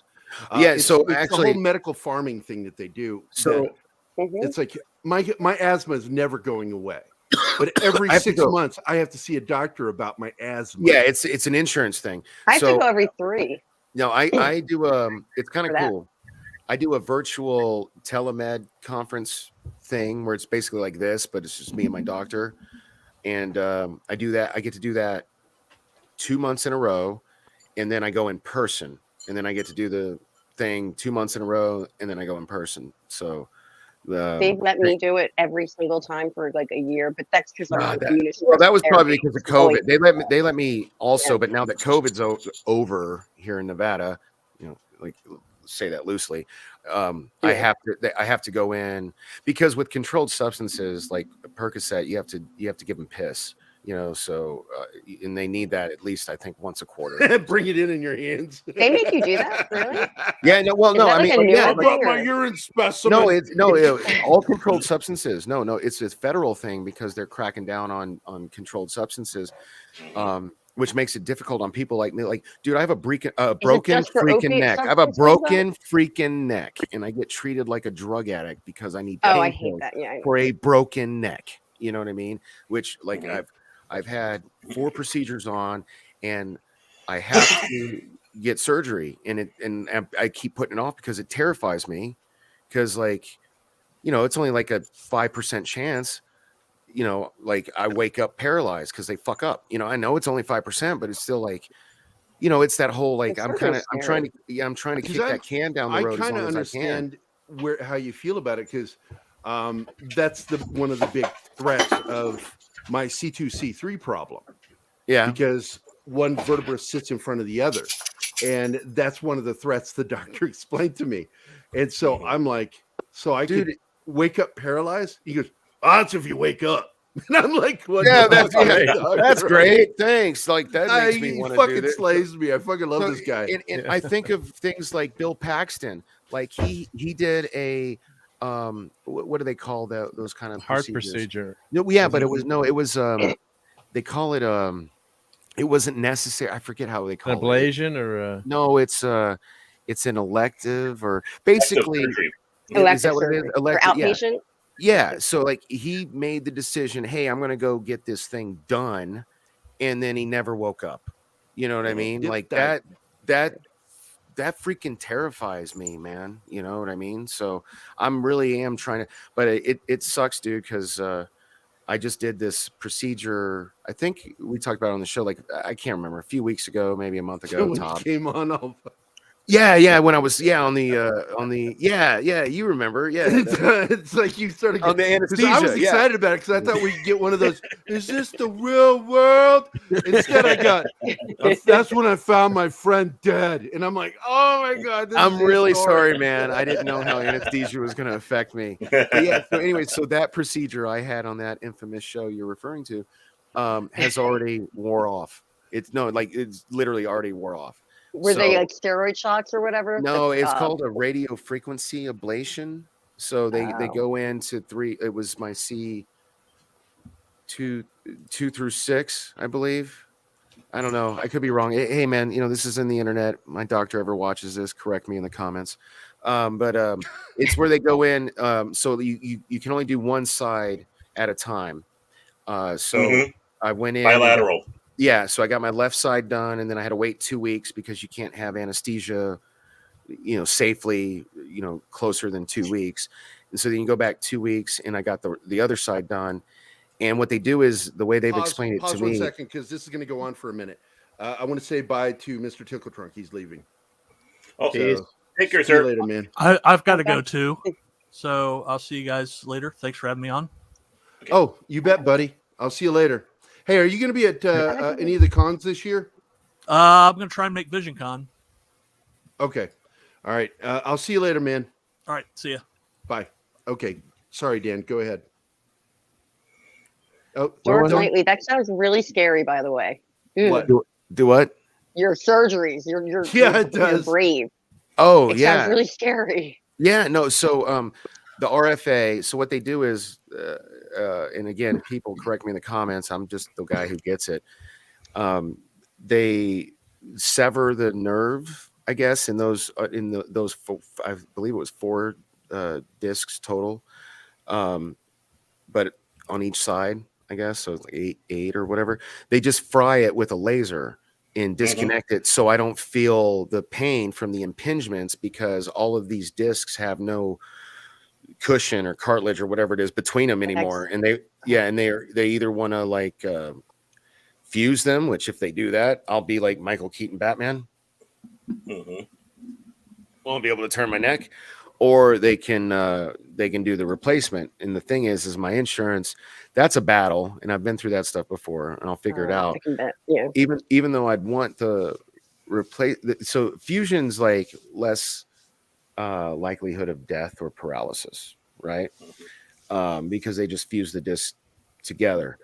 Whereas the replacement, like if everything goes good, which it does like 95% of the time or whatever, like again, in the comments, correct me if I'm wrong. I'm just a layman here, just going off my memory from conversations with doctors. There's still like a 5% chance, like when you wake up, if you wake up, you might be paralyzed because they're messing with your neck and your spine, your spinal cord. So, I understand. I did not get back surgery for that reason, and I'm kicking myself now. Yeah, well, I don't know, man. Like I'm like, I've been putting it off for years. Like this accident happened. I broke my neck in it was 2020, so February 2020. So it's been like 2 years. I've been walking around for 2 years, and I did with a broken neck. You know what I mean? So. Yeah, I just put mine off, and I went to a PT for back stuff. It's just hurting. It's hurting discs and like bone spurs and stuff. But they wanted to do the fusion thing because I'm whatever that black, shows black. Well, spurs are just like they're growths of like their that's bone just on my growths. one hip. That's my S1. That's not for the surgery, but that was just like related. I just thought of the things that they listed on the thing. You know what I mean? What was wrong with it? Anyway. Yeah. I can't get the surgery now. I can technically, but it's really dangerous for me because I'm on chemo. So because you're what? Screwed up. I should have gotten. I'm on chemo. Chemotherapy. Yeah. I don't have cancer. It's for something else. Don't worry about it. We don't have to make this into a medical show. I do it weekly for like a rare disease. It's an autoimmune. Are you okay? Are you good? Yeah. Okay. Okay. I am a survivor. I'm a warrior. I cope with humor. Let's change the subject because now I feel like I changed it to like something very serious. God damn it! That's Daniel's job to send us down that dark rabbit hole. Not you. That was probably was my fault originally. I was talking about. No, I didn't mean to turn it there either. But my neck. I wish I had gotten the surgery, but now it was because of my neck. I'm like, ooh. Yeah, my fingertip got crushed once. Let's just go completely down to. I have this paper cut. It really hurt. I was cooking my eye the other day. I stubbed my toe. But I can understand where you're coming from. I got a lot of the same problems, not from a broken neck, but back, neck. Yeah, I can understand where you're coming from with all that. Mm-hmm. The only thing that's been broken in the end is my heart. Oh, who said that? Who said that? Who said that? Broken heart thing. Who said that? Me. Who's me? Sinatsky. Oh. Yeah, I don't know what's going on. It confuses me with working. Yeah, like like when there's no mouth to see who's moving. Mm-hmm. It's I ain't said nothing for a while. See, Tom's not, his isn't see, working. yeah. You see that, right? Usually there's a little pulsation. Yeah, it flashes. Yeah, it's not working. Yeah, it should. Oh, now it is. Now it did. No. You have to enunciate when it works. Project and enunciate. All right, man. We didn't even raise money for charity. Shaving off my mustache. That's beat up. All right, everybody. It made for a good stream though. That was fun to watch. Can I put a? I'm able to put a link in the chat. There you go, right? Six, my puppy. I think I'm a moderator, right? Yeah. Or you might want to feel that might not. Gary Moore. Gary. There we go. All right. So, hey, everybody. If you want to support my charity, we did this totally ass backwards for the shaving off of my mustache. Check out that website. Click on the donate button. I don't care if it's a nickel or like a million nickels. Everything helps. And if you want to know more about us, you just check out that site and it'll tell you. But you'll every time I talk to, it's weird. Like, so I was at Cecy and I went to a wedding. And every time I was talking to people and they're like, hey, what are you doing now? And I was like, oh, I just got hired as a marketing director for this charity. And they're like, oh, what's the charity? And I tell them these chicks, if they're chicks, they start crying before I'm even done. So it really is a good cause, it's all about kids. So check it out and, stop making out with your dog, Gary. Like I am paying attention. Remember, he gave up his cosplay of Tom Selleck, Magnum PI, for about 3 days. It'll take for you to grow that back. Oh yeah, probably 3. So 3 days. For 3 days, he can't do Tom Selleck for this. So no, it's Commissioner. It's Commissioner Gordon. We don't do Tom Selleck in the chair. Yeah, it's Commissioner Gordon. Yeah, kids don't know who Tom Selleck is no more. Oh, hey, come check out. She got all Cecy now. Woo! Oh yeah, Delaney. Yeah. Oh, I can't do that. It's like me. I hurt myself. We're gonna switch. What? This is new. Okay, baby. Are you leaving? Yeah, I love you. I gotta go party shopping. Bye. Bye, baby. Bye. Bye, baby. The best thing about the show. I mean, she's certainly the sexiest thing on it. She's Sorry. the only reason I hang out because it's like a girl to hang out with, and it's not common on YouTube. So Six is my only other friend in the chat. The rule of the internet is there shall only be one girl on every YouTube channel. I noticed that. Like Salty Nerds, Just one. they only have Jude. You know what I mean? They don't have any other chicks. And even their fill-in people, they're all dudes. Me and Tom and JJ. I'm a fill-in. And I broke the back. We broke that rule the other night because I heard Andre tried to put Tom in a wig. What night was that? What? Thursday?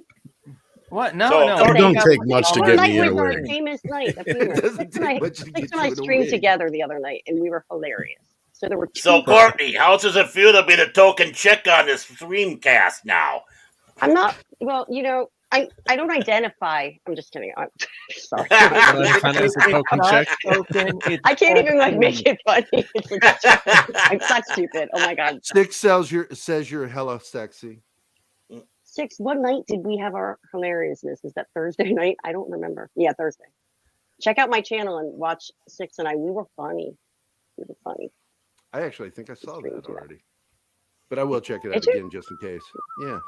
We're towards the second half of my stream. Often I don't get to watch you guys stream. What I do is I go back and please do not take this as like that. I have want the to worst watch. channel. But I have so many friends. So what I do is sometimes, depending on how your speech pattern goes, depends on the speed that I change your show to. Like people who speak very quickly, I only put them at 1.25 to 1.5. But I put some of you guys at full double speed, and it's fucking great, man. Because it doesn't change the way you don't go. You don't do that. Your voice sounds normal. It doesn't change the pitch. It just makes you talk faster. And because I used to do that to Mike Zero when I tried to catch up what the fuck he was talking about, and I would just be laughing at him. But I would, because he's so slow. And there's this one guy, Lunden or something like that does classic TV and movie stuff. I double him, man. He's at 2 speed every show I watch with him. His voice, because he got he talks all slow. Back then, we used to have time to, and I'm like, oh my god, get to the ex fucking used point. to do that. I used to be like Morgan Freeman. Stop the Morgan Freeman. You gotta stop. Yeah, and it's a good channel. He has a really good channel. Andy Dufresne crawls through 4 football fields worth of shit. You know, I love listening to and brown at slower speed. And I shared this. But a lot of you guys, I watch it, including even Tom, because Tom, god damn it, Tom will do like a 3-hour show, and I'm like, what the fuck am I gonna do? So I put it on double. I don't expect people to sit through when that shit. I do. If you ain't there when it happens, I'm doing artwork. But there's always like these little nuggets, like on your show in particular. There's always these little nuggets that I'm really wanting you to get to, and in a way form. I mean, we talk about this stuff in that private chat anyway. I mean, even though you don't really read it that much, Andre and Mike, Keith, and I. But the fact is, I get so much information watching your guys' show, and. So, but the thing is, I'm limited to my time in the day. Plus, I'm doing artwork, so I have 2 screens. This one and the one right here. and I'm usually working on this screen and playing your guys' channels over here on the left. And I do this. This really does happen. I will mute one and go to the other show because I'll have multiple channels going. And then I'll come back to the other and see where they're at. And that's how I can keep up with you guys and know you're not dead. That must sound interesting going about 2-speed. Tom, I actually don't do theirs at I don't double even speed know how to unless do- it's one of their long shows. Like when it's one of their shorter informational episodes where they're talking about something specific, like Dune or any of the projects or what's going on with Kathleen Kennedy. But when they do one of the long shows, it's about 2 to 3 hours. I absolutely put it double speed until I hear something in my ear and I go, oh, slow it down. Actually, I do want to ask, Tom, what in your view does Kathleen Kennedy have that keeps her from being untouchable? We know this answer. Just go ahead and say it, Tom. We know the answer. short version. She's Kathleen Kennedy. She's been in the business for over 40 years. She's produced most of the top, probably 20 highest grossing films of all time. Does that make her qualified to do some of the shit she's supposed to do? That's a totally different question.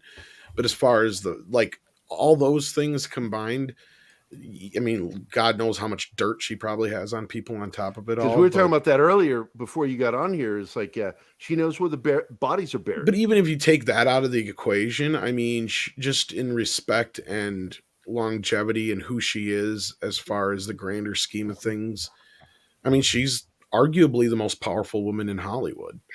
And the fact is, you know this as well as I do, she absolutely is very good at the business side of producing. If not at least the politics of it, for sure. Yeah. She knows how to get the right person to get the job done. And that's one of the things she was really effective at doing in the past.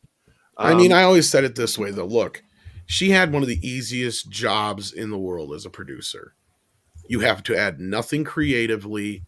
How hard is it to call somebody up and say, hey, I'm Kathleen Kennedy. I'm making Steven Spielberg's latest film. Can we get the Brooklyn Bridge shut down? Oh, sure. Right away, Miss Kennedy. Like, that's how hard her job was, probably. Yep. That's the extent of it. Like, to where if you're talking like some independent person, like, hey, we're producing the latest, I used to say Kevin Smith because, he's the bottom of the barrel. So like, yeah, I'm producing the latest Kevin Smith film. Can I get the Brooklyn Bridge? Click. Hello. Like, yeah, that's basically how it works normally. Like, then you got to grease 20 wheels to get there, but not Kathy. Like, that's the other thing. But see, with that comes the power, right? She knows the right people, like Gary was saying, and stuff like that on top of it. And I've heard that through the grapevine that Chapek is kind of fearful of her. Like, he's afraid of what she could do. And she did kind of go out and put him on blast with this whole Florida thing at her when she accepted her award by some of the things she was saying. So she's outright challenged him several times, not out, to where people hear her doing it. It's by the things she's done with Star Wars. That could be true. Like, the most we've seen, here's the thing, is like Chapek went more head to head with Feige publicly, which I couldn't believe.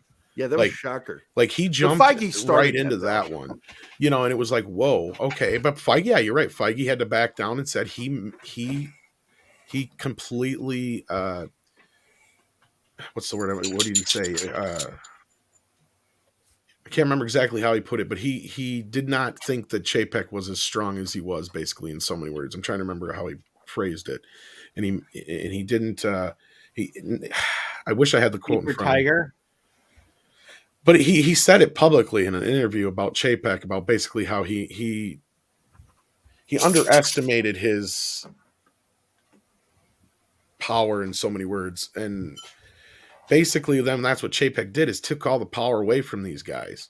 And that's why there's such an upheaval right now in Disney. That's why they're trying to get him fired more so than anything. And they're trying to paint him as bad as they can. And that's why this last week was like a gotcha moment for him. And they showed their hand. The moment he bent the knee, apologized, and they still kept going, showed us exactly what their intent was. It wasn't about this bill. They could give a shit about this bill. It has everything to do with they're trying to get him out because he has made it to where the people at the head of these departments at Lucasfilm, Pixar,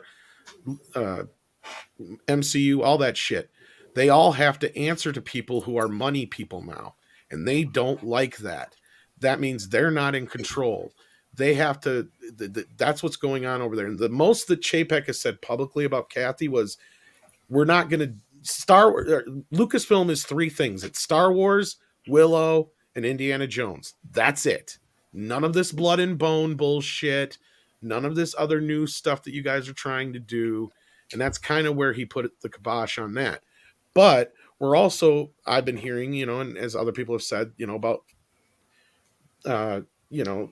Favreau getting a little bit more control. Like we were told he's basically gotten some creative director role over the live action section of Disney and Lucasfilm, not including Marvel and Pixar and the animation and we section. questioned that, Tom, because we did until we got that Hollywood Reporter article where it flat out said that Favreau and Filoni were the ones who vetoed the Obi-Wan Kenobi scripts. And I had so many people come at me and say, Favreau and Filoni ain't got nothing to do with Obi-Wan. And I'm like, they don't, huh? They don't, huh? That's why I kept saying shit like that. Because I knew in the background, yes, they fucking do. They have everything to do with that. They have the right to say whatever they want over anything right now. They have creative control over Star Wars, for better or worse. And that's where I think Boba Fett really suffered, because Favreau, and this was even said in an interview, was basically jet setting all over the fucking place, dealing with shit. Well, what do you think he's dealing with? He's dealing with the Star Wars stuff, and he's probably dealing with whatever other projects they got going on right now that are live action that aren't Pixar or MCU related. Right. Well, let's go back. That's probably why he's so goddamn busy. Let's go back to, because we know he was down in Georgia working on Mandalorian. He showed up for those 2 episodes. That was it. Otherwise, he was completely gone for the rest of the show. And what do you think went wrong with Boba Fett? Because I know I have my theories on 3 things: Star Wars Writers Group, Kathleen Kennedy, and what's his name, Rodriguez, is what went wrong with Boba Fett. Well, Star Wars Writers Group, yeah. Well, I think a lot of it had to do with, look, I'm starting to wonder when they knew Gina Carano wasn't coming back compared to when we found out. Because Gina found out at the exact same time we did. That's right. When we were live with Drunk 3PO and Star Wars Theory and Jeremy from Geeks and Geeks and all those guys on that stream, she was watching and she found out the same time we did, I was told.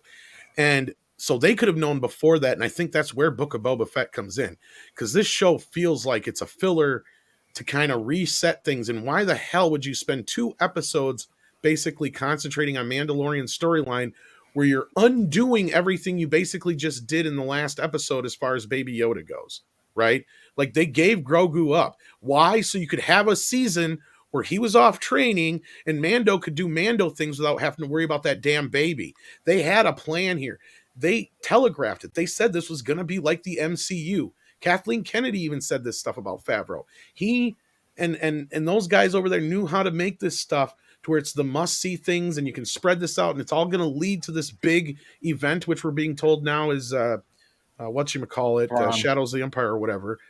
And yeah, so like that makes sense. But what happened was as soon as Kathleen Kennedy came back from her blood and bones excursion or whatever you want to call it, she's like, well, fuck you guys and fuck this Gina Carano person and fuck all this shit you guys are doing here. And she caused a big fucking disturbance in the Force. And I think that's when Chapek said, no, enough's a fucking enough. You've come in and you have been gone for, a year now doing this other shit and worrying about Indiana Jones, which is obviously a mess because they had to go back and reshoot a bunch of shit. They've had to reshoot a bunch of MCU stuff now. This is Chapek clearly. This tells me that those guys he put into control, I can't remember the guy's name mainly, but that he put into control that they have to answer to, he's making these changes. He's telling them to do this shit. And I think Favreau and Filoni, when they came in and looked at that Obi-Wan script and said, are you not paying attention to what the fuck we're doing over here? Because these are too much like our scripts. And if you have that problem when the show is already out, that means Kathy wasn't paying attention. That means she wasn't even around. So, like, she's a satellite parent at this point, and that's what it feels like. She's off there collecting her fucking awards. She's trying to make deals with the Acolyte stuff that has gone nowhere. We still haven't seen Casio Keyboard. That's the only other series that has no involvement with Filoni and Favreau, right? This thing still has yet to see the light of day. Why? You know, I It's been honestly done for like 2 years. I honestly No, thought I agree with you. when I got back, you guys weren't going to be on anymore. So hey, I'm back.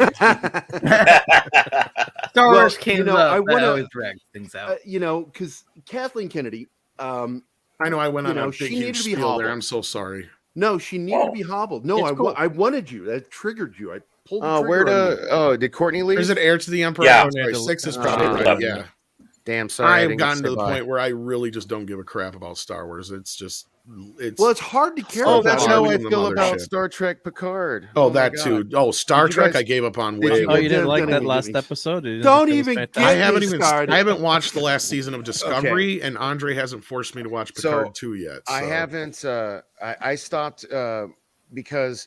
So the only reason I'm watching Picard at this point after the last episode is because I have to for Salty Nerd, because every Saturday morning. Which I know, is why I'm because they always want late. to talk about it. I get Yeah, it. we have to talk. Yeah, you we got to have watch it if you're going to yeah, talk about it. but Discovery, thankfully, I'm not on any kind of a show where they talk about it, and I just I got to a certain point where I was like, I'm done.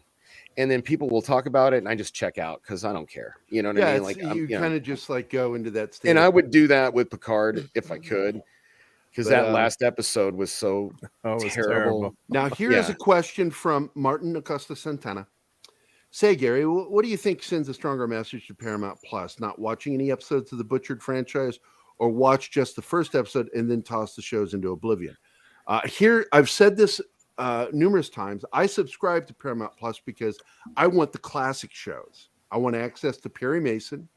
I want access to classic Trek. And here's what you do. And this is a Perry statement. Mason. What are This you like is 100? There's a new one. Yeah, there No, I was a watched new Perry that's on Mason, HBO. I watched the old one, the classic, because it set the standard black and for white. courtroom drama. And they were talking about forensics in the 50s, dude. Nobody even All knew right. what that fucking meant. I didn't mean to But derail you. Back to hold Dwight's on. I question. need to address what he's asking here. This is what you do when you have Paramount Plus. You don't select or watch anything you don't like or agree with, and that is an absolute statement to Paramount. That is a tangible number for them of people not subscribing, setting something to your watch list, or watching the episodes that they the woke ass shows that they put on there.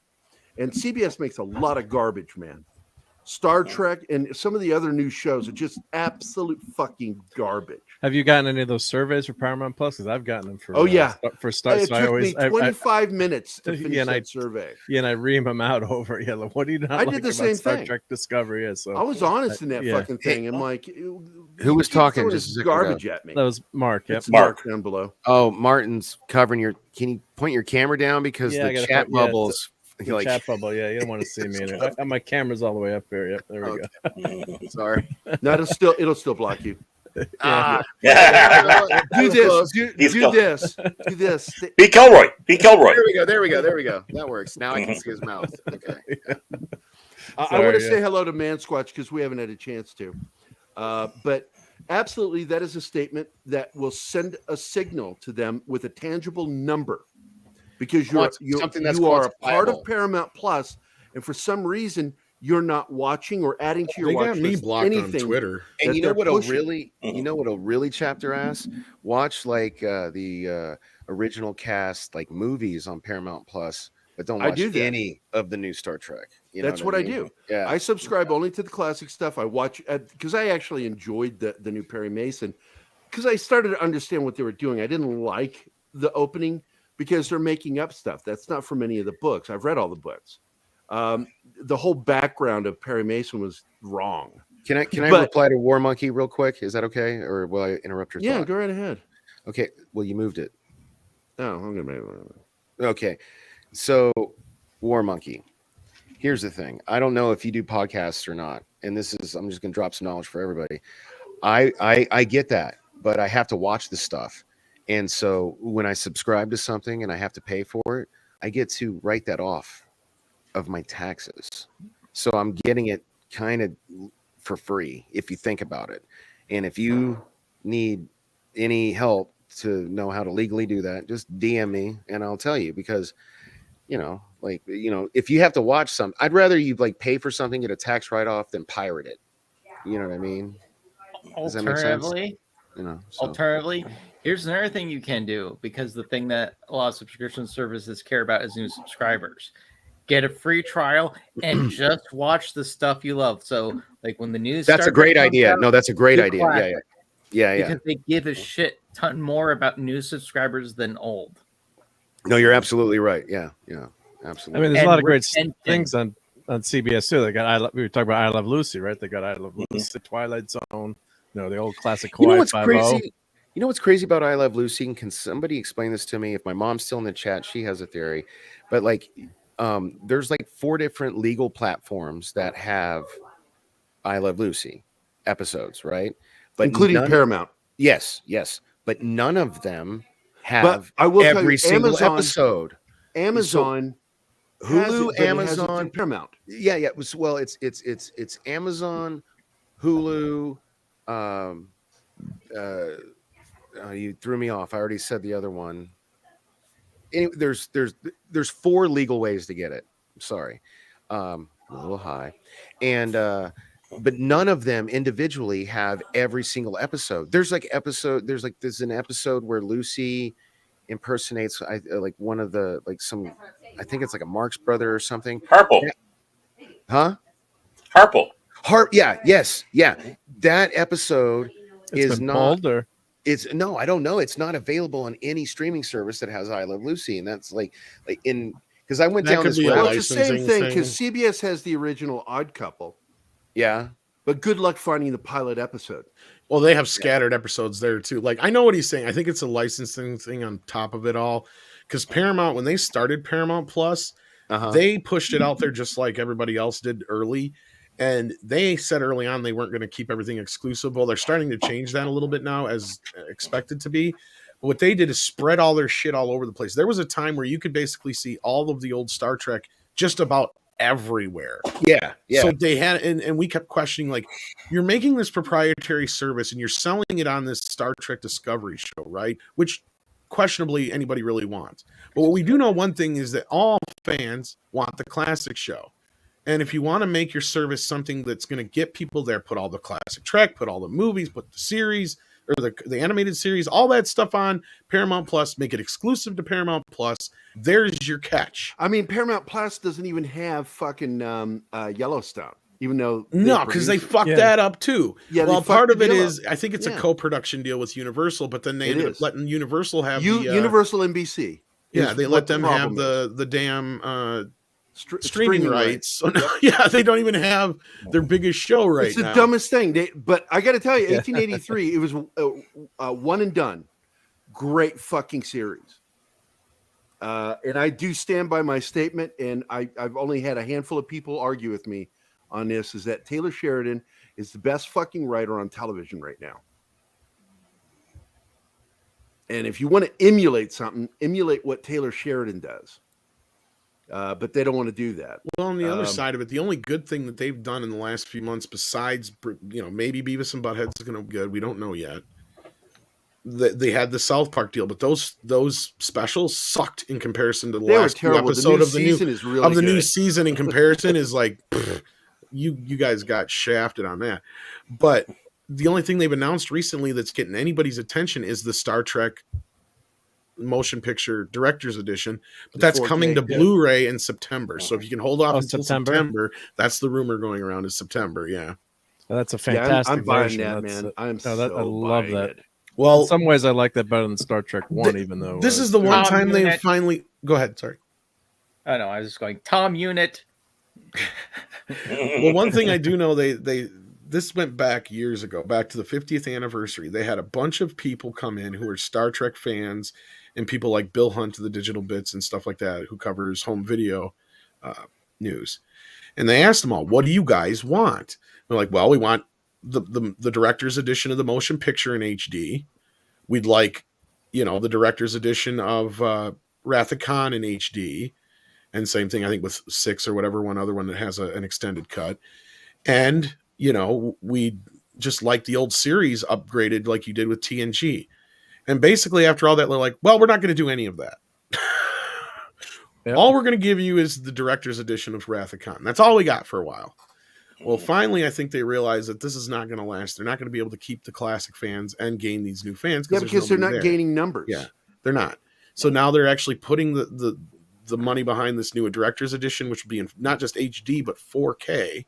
So they're going to the extra step of, because this is not just like anybody who's ever heard Robert Meyer Burnett or even has like the TNG remastered box set knows the extent of work that went into that. Now, unfortunately, for Voyager and Deep Space Nine, the elements that are available are not as cut and dry as they were with TNG, and that was a freaking nightmare to get together. So they are actually, from what I've been hearing in the background, trying to figure out the best way to attack Deep Space Nine and Voyager for an HD upgrade of some type. Now, some of the special effects guys claim they do still have the original elements, even if Paramount didn't save them, but transferring them up to getting them up to a 4K or just a standard 2K resolution is going to be one of the problems. So they're going to have to figure out a solution for that.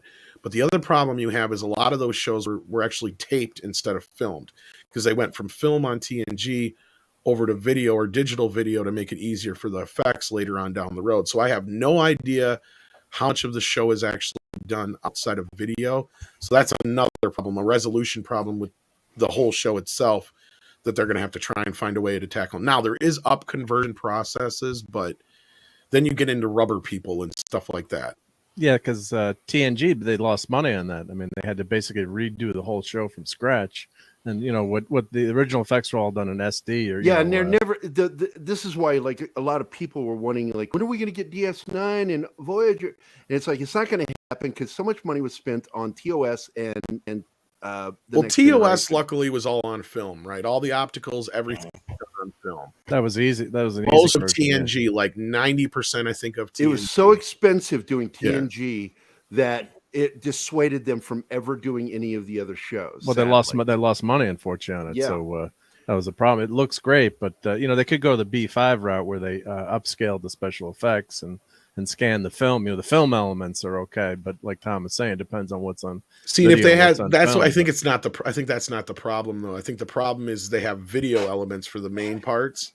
Yeah, and they could possibly. It'll be easier to probably upconvert or upgrade the effects before it would be. They have to come up with some way of figuring out how to transfer video up to some kind of HD format, because that's what I guess the problem is. I don't know so much how much of the show, but like I guess portions of the show they probably went from video to. Well, I heard the special video, effects were all went to video, and so the special effects, could be, from what I've read, is the big hang up. See, I guess Paramount ditched them all the digital effects, but the guys who worked on the show have told guys like Robert Meyer Burnett and stuff that they saved them. They have them. So all they need to do is come up with a program that will upconvert them. And of course, with digital technology, you could recreate them too. I mean, it might cost a little bit more. And be careful with that, because there was the Buffy remaster, and that one was a fucking disaster. Well, you have the other side of it too, where they redid TOS's effects, and they did a painstaking job of trying to make sure they stayed and looked like they were time appropriate, but yet you didn't have the jankiness of the opticals. So like if they stick in that kind of a realm, I'm fine with that. But like, Mark was just that was such an endeavor that they undertook that I'm sure they still haven't made their money back on TOS or TNG. Yeah, exactly. My problem with older TV series is just also, I'm sorry, these were filmed in 4:3. They were built for 4:3. Just keep that presentation. I agree with that. Yeah. Okay. I hate it when they do that. Yeah. And the thing they stuck with that was Star Trek, at least. But yeah, sorry. Are you guys hearing me? Yep, we can hear you. Yep. Okay, we can hear you now. I wanted to address something. Six asked the question. I'm going to go down the line here just real quickly so she knows why I said this about Taylor Sheridan. He is a co-creator and screenwriter for Yellowstone. He wrote Wind River, which is an amazing film. Has one of the best shootouts I've ever seen in a film. He did the entire series 1883 Western. Mayor of Kingstown, one of the best shows on TV. Great drama. Sicario. This is actually well written, but I didn't like the movie. Sons of Anarchy. He created the characters that are in Sicario Dia de Soldado. 12 Strong, again, Sons of Anarchy. This one we're going to just skip over because it was crap. It did a lot of writing on Veronica Mars. The worst thing he ever did was Vile. It's the first thing he ever did. And then, of course, NCIS, Enterprise, White Rush.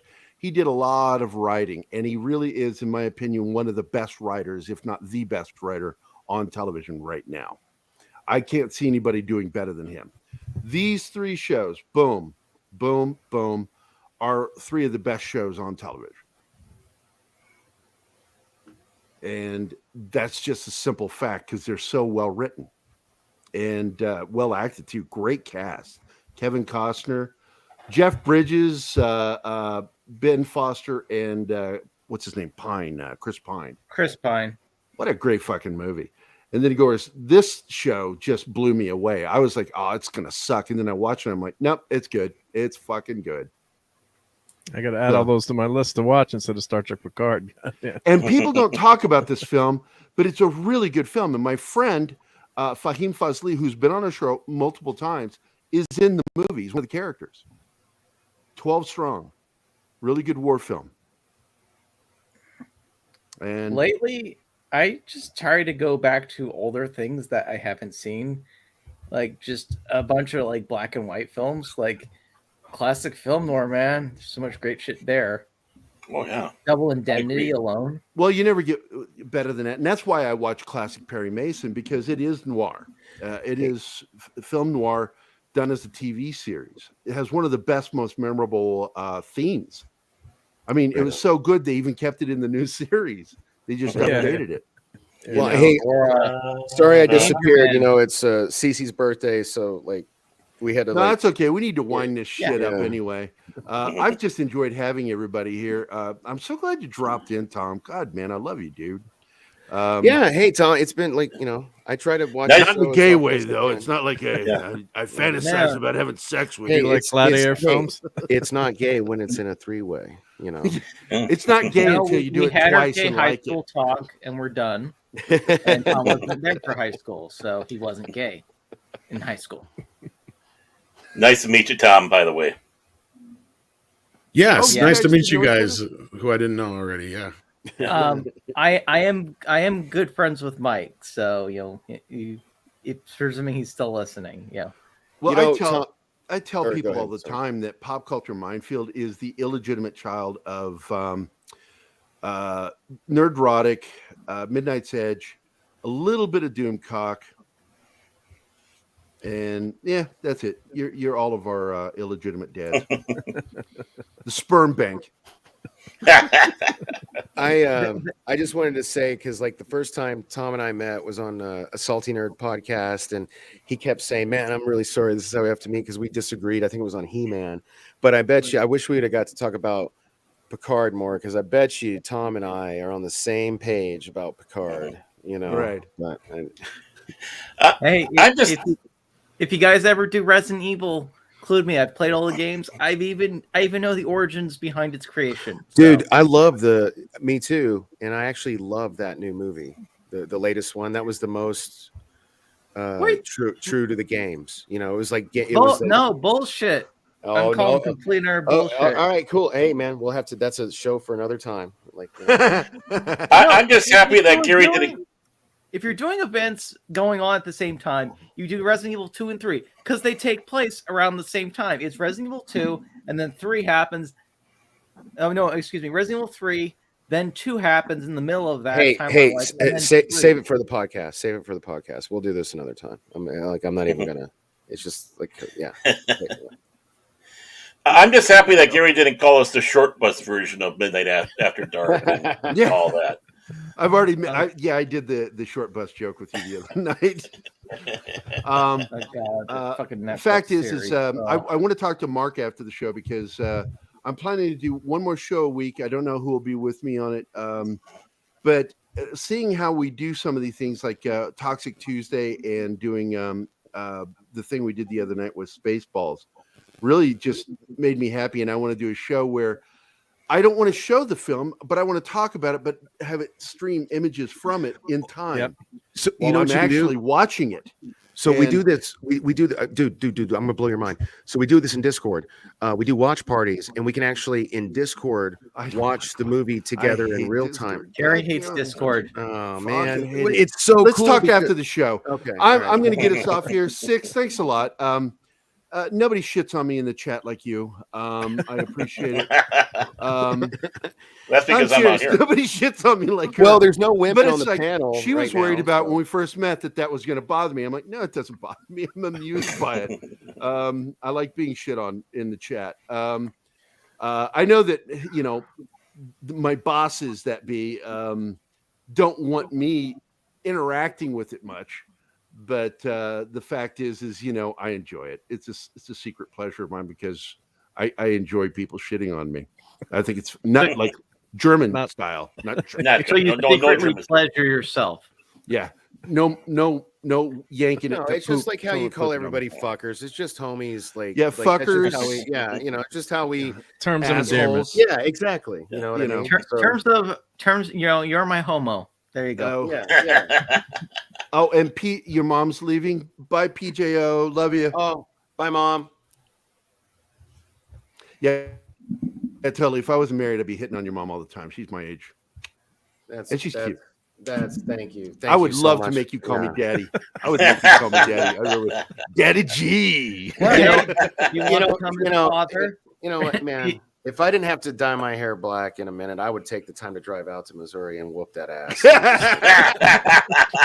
You might spank No that ass. door. I am your father. Yes, Spank Mom, your I daddy. will. Spank your Hi, daddy. There you go. I will, Mom.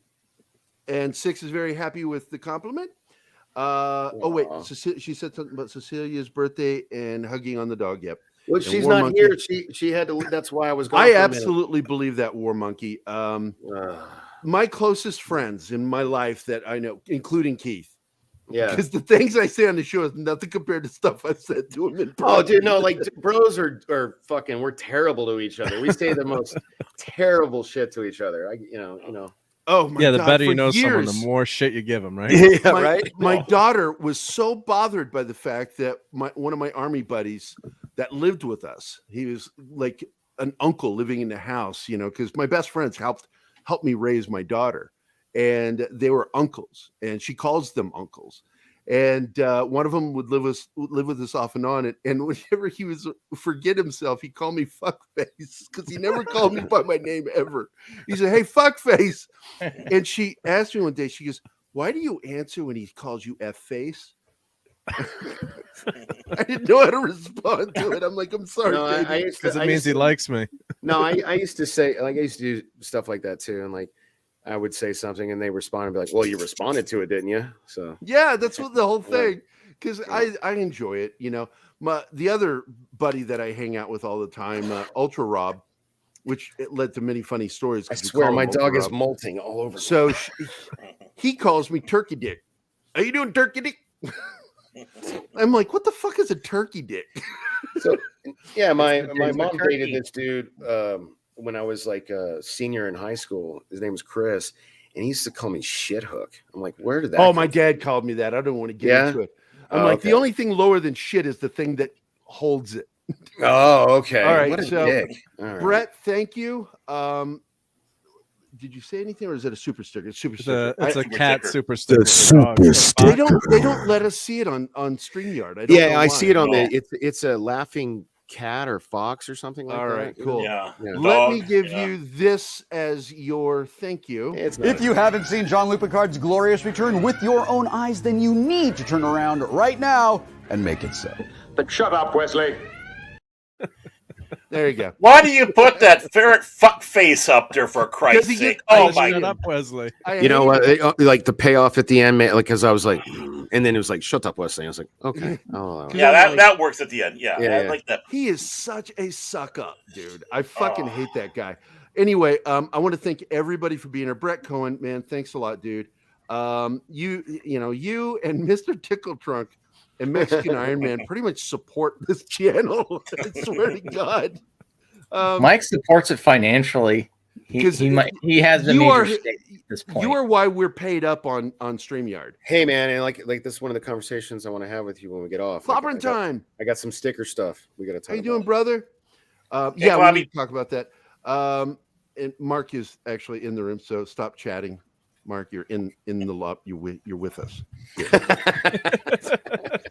Well, because you won't shut up, Jerry. That's the only way he can talk. What are you fucking talking about? Daniel runs the show now. I talk between breaths with him. Sorry. All right. No, you don't. Hey, I love you guys. I appreciate it. I love the chat. You guys are so awesome. I didn't really promote the show today. I don't care how many. I think we're going to still end up with a total of 200 views on this show. I'm happy with the numbers we get. We're getting some, I'm looking forward to actually making money off the show doing the Is that a dollar thing? Yeah. That's a thing? Tom, I know, does. Tom Making money? I'm not sure if every I just do this for episode- shits and giggles. But I know with their watch hours and how many numbers of people watching, I know they're getting some money back from YouTube on that. Right. And doing Andre did a promotion. Andre did a promotion the other day. I watched it, and I'm like, holy shit, he did a commercial. I wish I knew how to do that because I have a video I recorded on my personal before Google bought YouTube. I had it's literally to this day it's youtube.com/Daniel W. Ballard, which you can't do anymore to save your life, get a vanity thing like that. And I can't even log into it, but it's all like personal shit, like my daughter's first steps and my son learning Jedi training at a Star Wars thing and, shit like that. I had a point. I forgot it. I'm sorry. We'll talk later. Famous. He's going to blame it on the weed. All of them. He's going to blame it on the weed, but it's because he shaved his mustache off. That's why he's forgetting. It's like Samson in his hair. Yeah. Yeah. Exactly. Lost some IQ points, right? Now I'm trying to find it here real quick for this comment from Brett. But Splasher on Marine Boy was the porpoise dolphin. I can't remember if it was a dolphin or a porpoise. We thought it was so funny Those as a are kid. the same, aren't they? That's the dolphin. No, they're is part not. of the porpoise family. No, because whales and dolphins. No, they're all whales. But no, porpoises Okay. and dolphins are different. Hey man, anyway. I've been out of school. I was called. It's like the difference. Would you say that a human is a Homo sapien? Well, yeah, you're only partly right. We're actually Homo sapien. Homo sapiens is all What? apes. Oh my god, this is At crazy. one time, we were Homo erectus. You were. Some of us still are. I love how they froze there with the homo- mouth. I'm glad. The I'm universe glad got PC's back not at you here for that, because Gary. I'm Homo erectus right now. This is why I like just women on the saying. show. I haven't because been Homo erectus. when it's just in a guys, while. we end up doing sausage jokes. Yeah, the whole well, fucking time. Totally Homo Yeah. erectus. Yeah. I'm so humbly erectus right now. She, Homo erect right now. in fact, it's like if I don't give her some birthday D, she might leave me. So I gotta get a testosterone shot or All right, get the fuck out of here so I can. somebody give me a what I'm talking Viagra. about. Need Need a something. little blue pill. Yeah, right. Dude, are you done? Get off of me. Sorry. Yeah. So anyway, the dolphin Dude, on Marine Dude, Boy. are you done? Come on. The dolphin. Dude, are you yeah, done? It's with done on Homo him. erectus. Yeah, Yeah, it's stuck on his dick. So there you Yeah, go. yeah. It's he always sits on my lap and wants to wait around until we can talk about the first thing that pops up. It's terrible. This is getting worse. This is getting worse with everything you're saying. Yeah, Things the popping numbers up. are Homo dropping. erectus. Get off We me. went from I don't 17 to 14. mind being the butt of my own jokes. It's all good. You also You don't mind being the bottom because you're kind of. Come on, man. I was mid sip. Cool. At that point, you're supposed to say something like, I'm a power bottom. I already said that about him before. I don't even know what that means, but that's cool. Come on. I said that earlier. But anyway, I want to thank everybody for joining the show today. Tom, thanks a lot for dropping in, man. I know you joined. You went to the gutter with us, but you brought us back out, man. That's all right. I've been getting work done in the back. Well, hey, I just want to say, man, guys. Jesus Christ! I want to fucking end the show. We shaved the hold up. No, this is a good thing. We shaved the mustache. Cosplayersline.org. It's a 501c3 nonprofit organization. Like, it's a great cause. Please, I don't care if it's 50 cents or $50 or whatever. Like, help us out. We desperately need. We'll do a charity thing with you. And, okay, cool. A whole show on it. Right. Okay, so we're going to get the fuck out of here.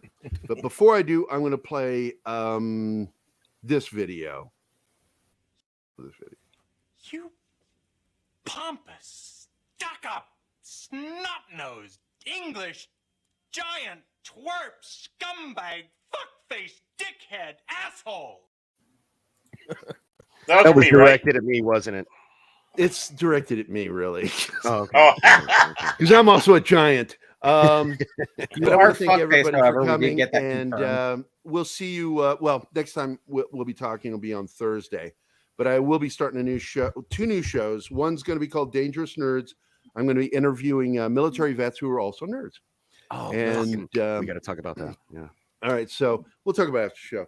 Anyway, I love you guys. Thanks so much for watching. Thank you, Six. And with that, here is our credits. Hope you enjoy. Hey guys, thanks for watching Pop Culture Minefield. If you've enjoyed the show, please remember to like and subscribe, and don't forget to hit the bell icon. Remember, you can find us at Pop Culture Minefield on both Facebook and Instagram. Thank you and again. Twitter, and on our website.